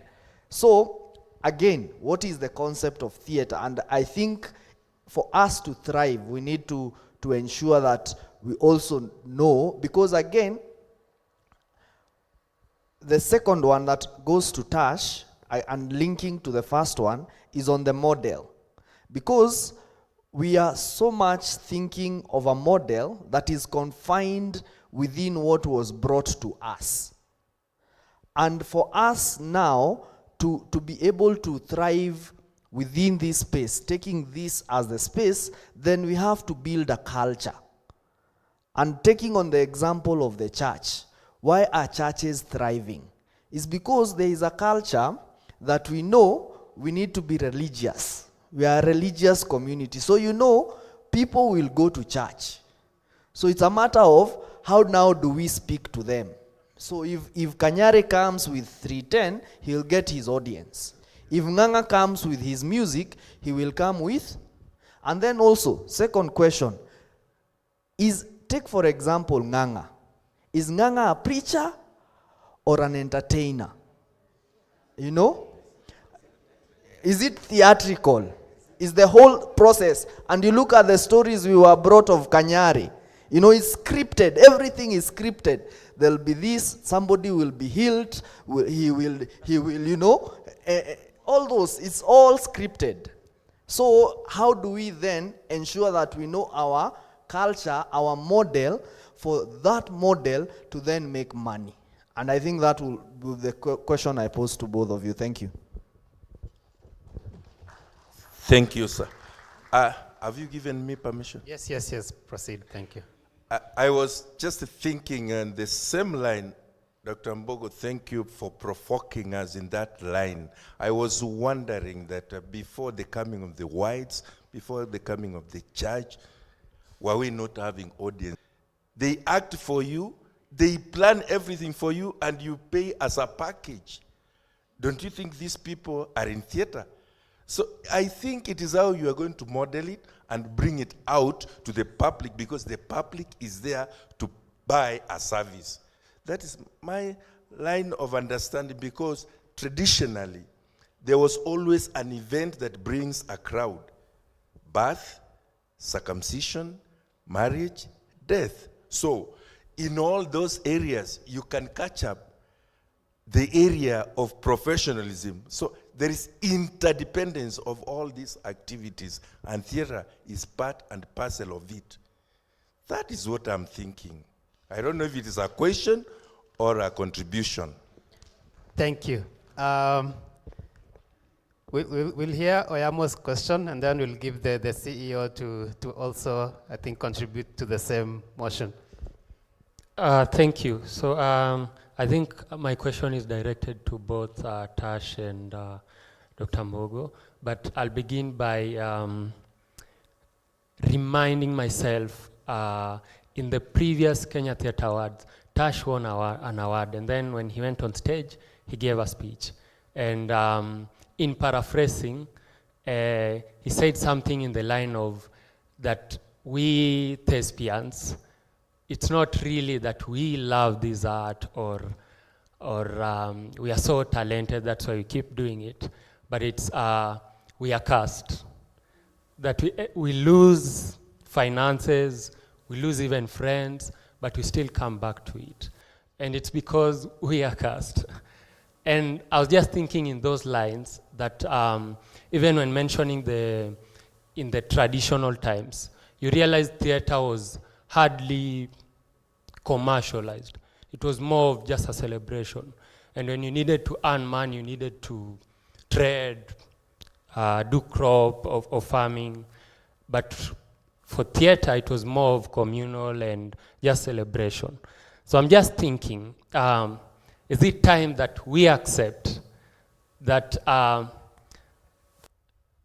that theater, you're supposed to do it as a sideshow with extra resources that you have and not necessarily depend on it entirely, because that way, we can't earn from it, basically. Do it like Dr. Mbogo, Dr. Shikuku, that you have a job as a teacher, and then this theater thing, you can do it on the side with your surplus resources.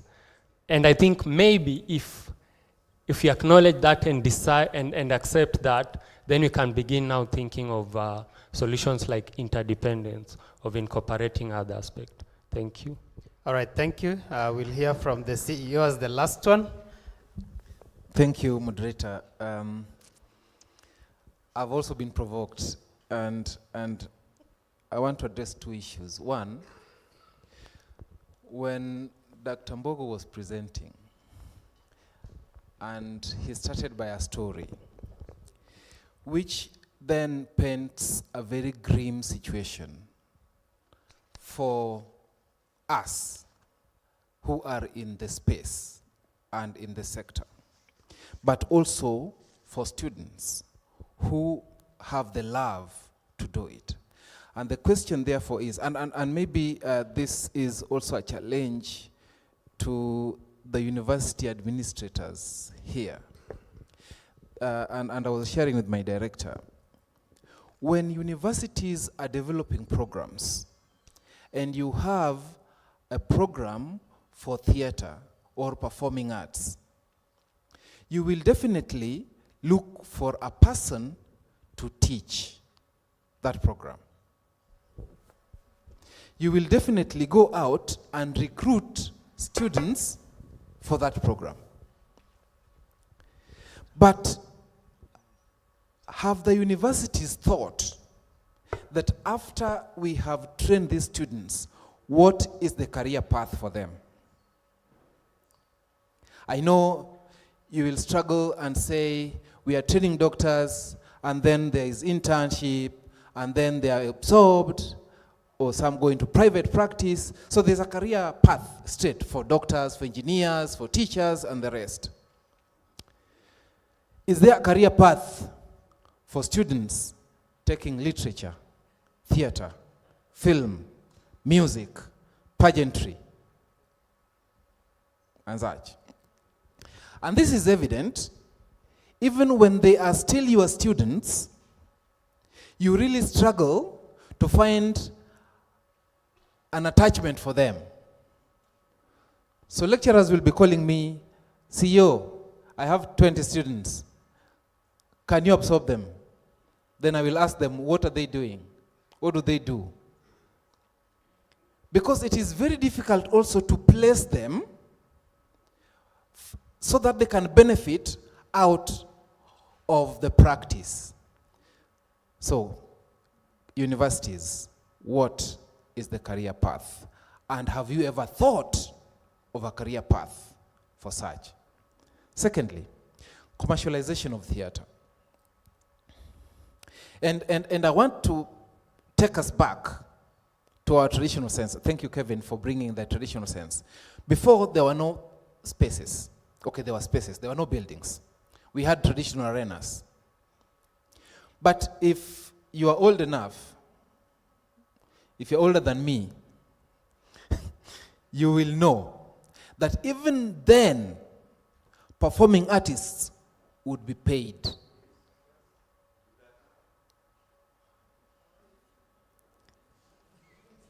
So we have started commercializing performing arts.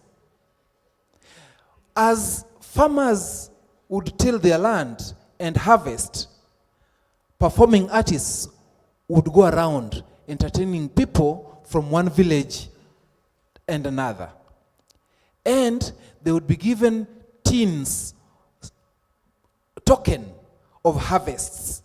And at the end of their round, the village tour, nowadays we have European tour. Those days they had village tours. From the end of their village tours, they would be having a sack of millet as an earning from their performances.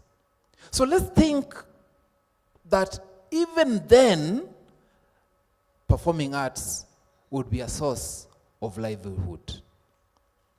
But that did not stop people from practicing art for the sake of enjoyment. But there are those who knew this is my career path. And so I'll not go to the farm because I'll get my food out of that. Based on that episode, can we therefore, based on again what Dr. Shikuku was saying, find a way of enticing our audiences to come and pay us from our act? Thank you. Thank you, Bwana CEO.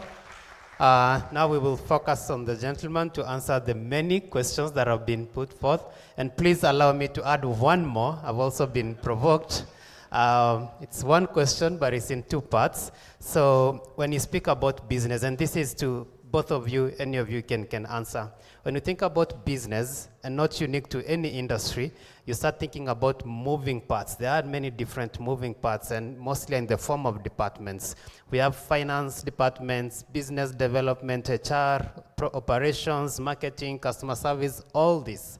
But when I reflect back and come back to the theater, we do have departments, but we find that most of our departments are confined to this building and to what's being done on stage. So we have the writers, we have the directors, producers, we have tech, we have stage managers, costume, and all these departments.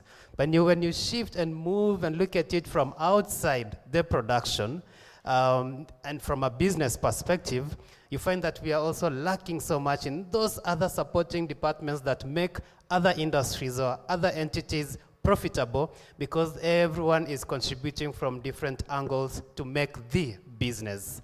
And on that question, the second part is, the creative sector is characterized by two things when it comes to these two skills. There's the skill which you can go and train for, and I like that recently there are many universities training people for theater and film and everything, but then also it doesn't leave out those who are naturally talented to come and be part of this industry. And sometimes they're even better than those who are trained, not to say that training is not good. However, that element of professionalism and formal training, do you think it takes away from the economic viability of this industry? Thank you.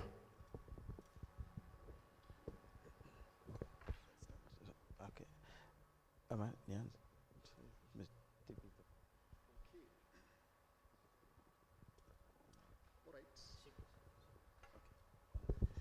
Yeah, so let me start, because I'm a man of few words, and this mostly puts me on a collision path with many people, because I don't know how to be politically correct.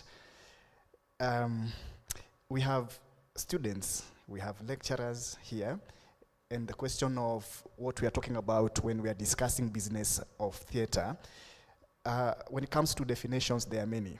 You know that, Kevin, that it's not just about performing. We can talk in regards to performances, literature, spaces, and lots of things that can be defined as theater. So when I am talking about the business models of theater, I'm talking about performing arts. Performing, my definition of theater in this case is quite traditional. That is performances by live performers to live audiences. Live performers, live audiences. And now I go to answering the questions. Reinventing ourselves. The lady who asked about bars, how they reinvent themselves. Which is the most popular nightclub right now? Yeah? It comes without thinking a lot. It's because it's everywhere. Thika Road, Kilimani, Kitengela, Muranga, yeah? We have a name. So that establishment will be here for about 1 or 2 years, and then another one will take over. What guys do not know is that the clubs, they have a life of maybe 1 or 2 years, and then from there, people move on to the newest in town. And so a group of businessmen came together and decided they are going to run the show. So 2 years, 3 years, they have this club, and then when they know the shelf life is almost over, they start another one and compete with themselves. Yeah? And so we'll all run from this one that is popular now to the other one, reinventing themselves. They found a way to keep their audiences, while the audiences believe that they are going to a different place. Theater for the people. Taking theater to the people. I used to support that a lot, and after years of practicing, I've started somehow to incline towards the other end. Theater not necessarily to the people, especially commercial theater. I think, again, for me, I would take it back now to the elite. My question would be, Would you rather have 5 people paying you 100K each to watch your performance, or have 200 people paying 500 bob to watch your performance? So we might think about that. It's something we might need to rethink if we are going commercial. Nowadays, I like it when the tickets are highly priced, because even the people you're attracting to the theater are people who are really into theater. Basics. How do we grow the audiences? A gentleman who asked that question, when you have a new production house, just like a bar, people like coming to your show.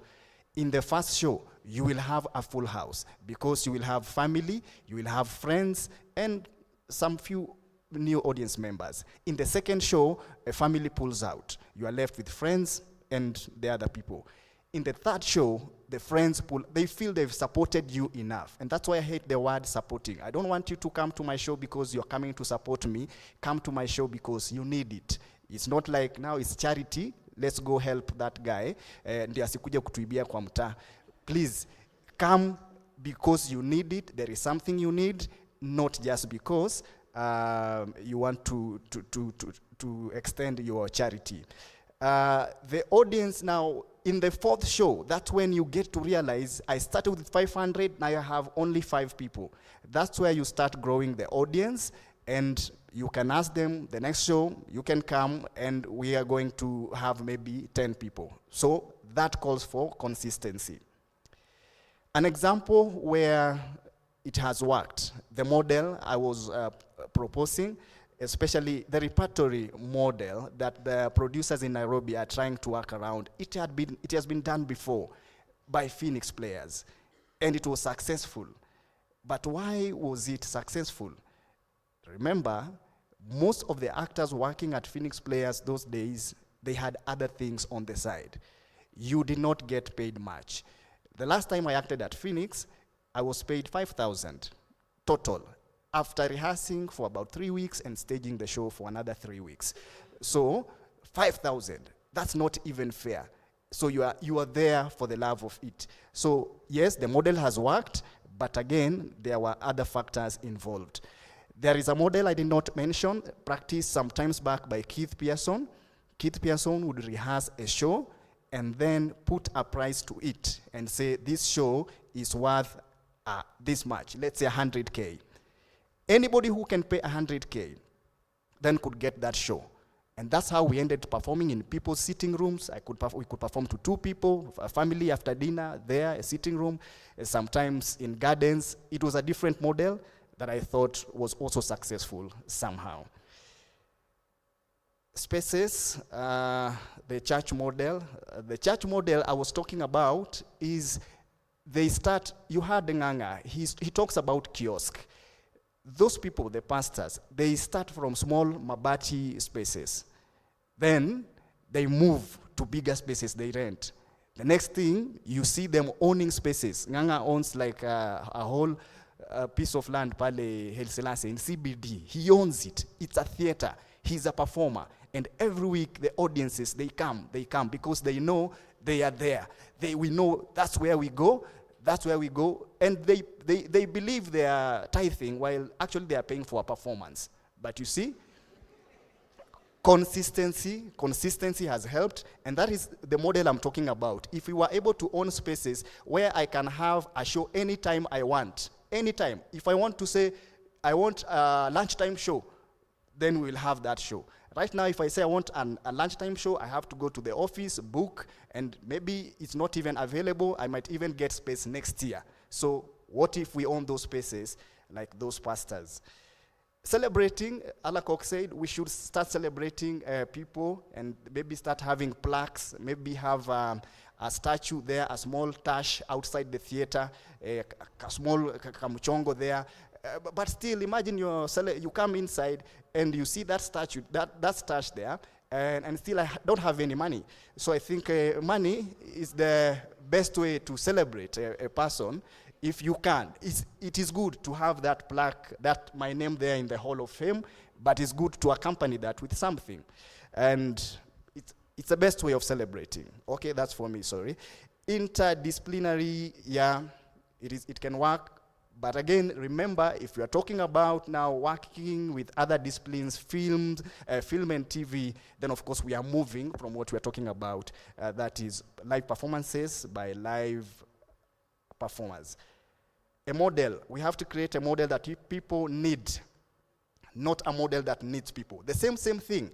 We have to create something when we are working. It's a model that we want people to come to us because they need our services. We don't want to beg people. Please come support our show. No, we don't need to beg. We need to put something out there that people will feel we will need it. Let people get addicted to whatever we are offering. Gentlemen say that in the awards, I said we are cursed. I think I said we are addicts. Addicts. We are addicted to theater, yeah? And that's why we keep coming back. No matter the losses we make, we keep coming back, yeah? So the question, is it supposed to be a sideshow? If I had a kid and they asked me that question, Dad, can I take up theater as a job? I would tell them, get a job, then do theater on the side, yeah? Same thing, because of the experiences thereabouts. So I would say, yeah, it is not supposed to be like a sideshow, but it is not something. You can earn, but again, you need to be content with a little, if that is the life you want. If you're okay with just paying rent and fare and life continues, that's it. If you need to do big things like Daktari, if you want to get married, if you want to build big houses, then you might need to take something else. Is there a career, is there a career for students? Performing arts, again, is there a career for standing in front of people, performing to them, and then the people paying you? I would say, without repeating, that presently it's a tall order. So please, I hate it when I hear actors coming to the theater and they say, I dropped accounting, I dropped medicine just to come perform. If only you could have that, then you'd even be a better performer in the theater. Yeah, the CEO said about people were paid, yeah. Even in the olden times, people could be paid with food. Now, imagine times have changed. I come perform, you pay me with food, and that's it, yeah. So, what next? So again, we have to evolve, even in terms of payment. Yeah, so they used to be paid with food. That was okay. That's the only thing they needed those days. So if I performed and you told me I'm going to pay school fees for you, for your kids, now that is the food of modern times. Yeah, rent for the whole year, yes, then I think you've taken care of my needs. Departments, does formal training take away from the creative work? I think formal training is a plus. What the universities are doing and other institutions, I think it's a plus to the industry because people are able to see theater in a larger picture. Let me stop there and have Daktari answer the rest.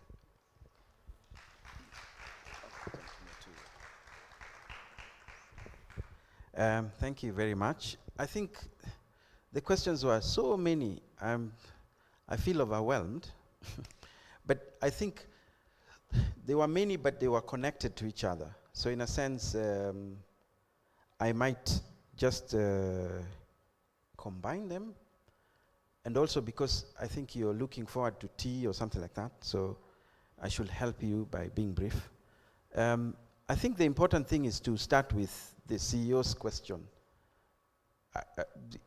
Because at first he started with the very idea that what we are talking here seems very grim and very sad. So that if you're seated in the auditorium and you're a second year and you've put your fate in theater arts in a university, I think at this point you should be crying, having listened to what this gentleman has been saying. So I want to give you hope. No, there's no need for that. We might make people suicidal, and it's not funny, So, like I said, there's a list of things which you can do when you have acquired skills in theater. There's life, first of all. Let's just say that. I mean, otherwise, we will seemingly be wasting time. I mean, you came here to be told grim things. No. It can't be like that. There's hope. There's too many things you can do, and so on and so forth. In fact, that leads me to the next question, the next idea, which the CEO was putting forth when he talked about the universities. Should universities, now I formed it as a question in my mind, should universities teach professions? Like, are universities spaces for the production of professions? I'm putting it like that because I read it in a book called Mashetani. Kitaru and Juma ask each other questions. The university ni vimahali vya kuanzisha profession. I might just paraphrase that. And it was an interesting question. Is a university that place for that? In fact, it's a question about what is the role of the university. I guess we might not want to go into that at this juncture, in this space, at this Kenya National Theatre. But it's an interesting question because sometimes I think the university is more than that. Should be thinking more than profession. Should be equipping, what do you want? Critical thinkers. And the industry, when they show up at the industry, I don't want them to look like the industry. I want them to challenge what the industry is doing, so that we're not necessarily producing professions, as it were, but rather we should be producing people who want to come out here and innovate, be innovative, be imaginative, be creative, give us a fresher way of thinking about theater, about film, about fashion, about things. That's my thinking about what a university should be. Because if we end up just producing CRE teachers, music teachers, what other profession is there? Tailors, okay, tailors. Whatever, engineers. I think it's a little boring. Life should be more than that. It should be about producing an engineer who's not beholden to products from Samsung. That is, if he goes to work at Samsung, he should change Samsung. Samsung should start, should be different. Otherwise, he just becomes a robot for Samsung, a robot for the Kenya National Theatre, not pushing us to higher ideals, if you want. I think that for me is interesting. Hey, by the way, that's a debatable thing. I mean, if you want to confront me at tea time, let's come, just come, we see.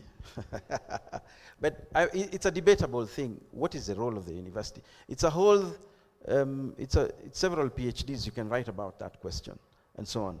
But the other thing I wanted to say will be, I like the idea of asking about the traditions. What did people do before the coming of what? The colonizer, and therefore a way of living and so on. Did we have theater? Those kinds of questions. It's interesting. One of the problems with that, again, that's several PhDs, because you have to worry about, first of all, to use your words, were our economic models, I like models, were our economic models the same way as the capitalist model that we have now? That's totally different. What were our aims in terms of material, and so on and so forth? So that if we start problematizing it at that fashion, then we'll see, yes, there were performing artists, yes, they were paid by being given 2 cows or whatever, but if I remember my Chinua Achebe well, it seems to be a novel called, what's that? Things Fall Apart, yes. If you remember some of the characters who are artists and how they are treated by society, it looked like to be an artist was something else. You were looked down upon, and so on and so forth. Yet, of course, you're providing this vital instrument. Songs have been formed by people like Surambaya, asking the questions about muziki ni wanani, you know? If you know that song, if you Google that song and listen to it, you will see the struggles that people had trying to explain themselves if they were artists. How were they perceived in society, and so on. But in this capitalist model, it looks like the place of art is highly placed, isn't it? Because Hollywood has given us the idea that the great actor is this individual we can respect. We even invite them to sit with us and give us intellectual nourishment, as it were. It's interesting. That was not the same ideal in traditional society. So I'm just sort of like playing around, you know, and saying that these situations we're in, our contexts, they're very slippery. They're very, if you want, postmodern. They're not constant. Things change. And so I hope that our universities can be teaching with this at the background of our minds when we are teaching. We should know that our contexts are not constant, and things are constantly changing, and so on and so forth. Hence, my joy in hearing Wamboi when she started the question about reimagining and so on and so forth. Yeah, I'm inviting, you know, you can push the envelope, as it were, to reimagine the idea of space and so on, and performance and so on. Some questions were rather direct. What's the place of branding in business?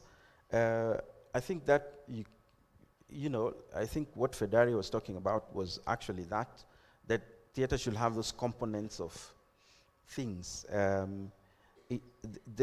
Branding is an important aspect of theater performance and so on. So I can't answer that because I think it should be self-explanatory. If we are running theater as a business, then surely branding has to be parts of it and so on. Maybe it's how has it been taken within theater spaces and so on. But I know I have attended shows which have been sold to us by Mad Fan, for example. That's branding, isn't it? If I know I'm attending a show that's being sold by Mad Fan, I want to attend because of the previous one I went to. So that's already branding, isn't it? Or if Tash has a show, I know that he's got a branded company, I want to attend those shows, and so on and so forth. I think that's branding. Of course, maybe branding is bigger than that. I'm not an expert in branding and so on. There's a nice question that Fedari asked, I think I can't ignore that, which is the idea that if you're coming into the theater and you don't have training, but you're not naturally talented, so how should it be? And I say to myself, you know, in traditional space, we used to do what was called apprenticeship, isn't it? If my father used to play the drums, then, you know, I belong to a family of drummists, as it were. If my fathers were poets, then I belong to a family of poets. And hanging around my father's space already taught me how to play the drums, how to be a poet, and so on and so forth. However, these days, you finish Form 4, and you show up at the National Theatre. You want to become a spoken word artist. Now, in your family, no one has ever spoken a word anyway. So you want to be a spoken word artist. Now, listen, I'm not saying that there should be a school for spoken word, you know. And I'm not saying that there can be a family of spoken word artists. But now, umemaliza Form 4, you've shown up under the trees of the National Theatre, and you want to be a spoken word artist, And they give you a platform in the after lunch, yes, poetry after lunch, and there you are. Yeah, I don't know, what's the training going to be? I think you're going, if you hang around there, after 6 years you'll be a very good poet. That's true, isn't it? If you're naturally talented, I don't know if you'll be a good poet after 2 months. Now, do you want to make a living after 2 months or after 6 years? What do you want to do? I mean, it's interesting for me. Training has to come into the process. Do not jump the process. That's what I can say. Sometimes people think they have talent, but they haven't been in the thing long enough to actually acquire skills. So school sort of helps because it brings you to the awareness that, oh, there's this and that and the other, and so on. So I'm not against talented people. No, no, no, no. If you're a spoken word artist, you came out naked from birth and you were born spoken word, hallelujah. But hey, it's just nice to have a little, experience also. No, I don't think I can answer everything else because I think those questions answer sort of themselves. Of course, interdisciplinarity and all, but there's tea. Yes, there's tea. And before you hand over the mic, we'll be breaking for tea in exactly 1 minute. We cannot ignore contributions from online. There are many, but we'll not be focusing on them right now because the next session, the next panel discussion that's happening immediately after tea break, we'll keep discussing on the same issues. So we'll ask those questions, then come with more questions. The good thing, it will be a panel discussion. We'll have a lot of that exchange. But Bwanambogo, Margareta Wagisheru is following online, and she's wondering if you could mention something briefly in under 1 minute on script writing, and I believe she means script writing as a business, since we are talking about business. From my experience, or? Yes. Is it profitable? Oh, from my experience. I mean, I don't, do you want, I can give you my payslip for all the scripts I've done. You see how they've been paying me. I'm not complaining, but I don't know. I mean, Tash is looking at me because he understands. If I give Tash my script, Tash is going to say, oh, please understand, and so on. So I don't want to say it's a hopeless situation, but you can see where I'm going. I'm sort of like trying to answer and saying it could be a hopeless situation. No, well, it shouldn't be, actually. If you have a good producer, you should make money out of your script. But frequently, the producers, some of us have worked with, are rather clever people. So we end up just giving our talent to them. But I don't think I want to put it like that. Many times people who write scripts also direct themselves, direct their own productions. They're involved in the same production. So they actually know they can rate themselves, they can sell their shows, and so on and so forth. But if you're an independent script writer, you live somewhere, you write scripts for people, it's rough. You have to engage in other things, write for other spaces.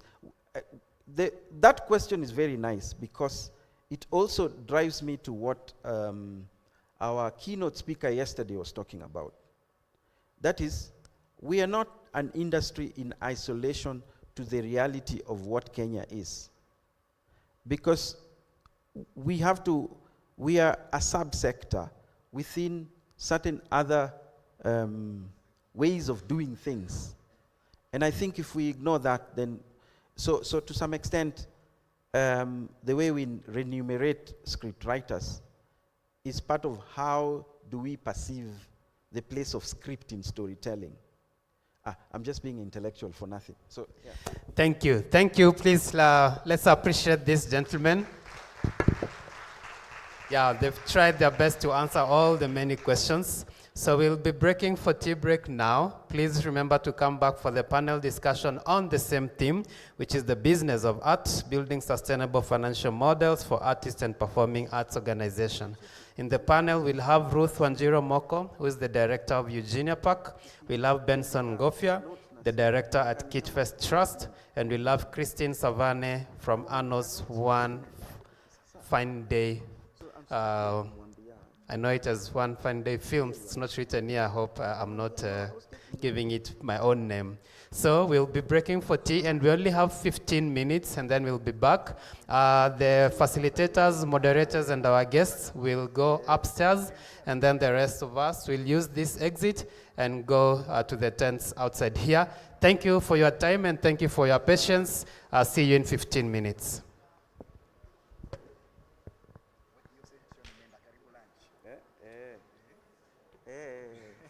Na watu wana maswali. Of course. Yeah. But tuko na unaona hiyo ndio kitu inanibamba.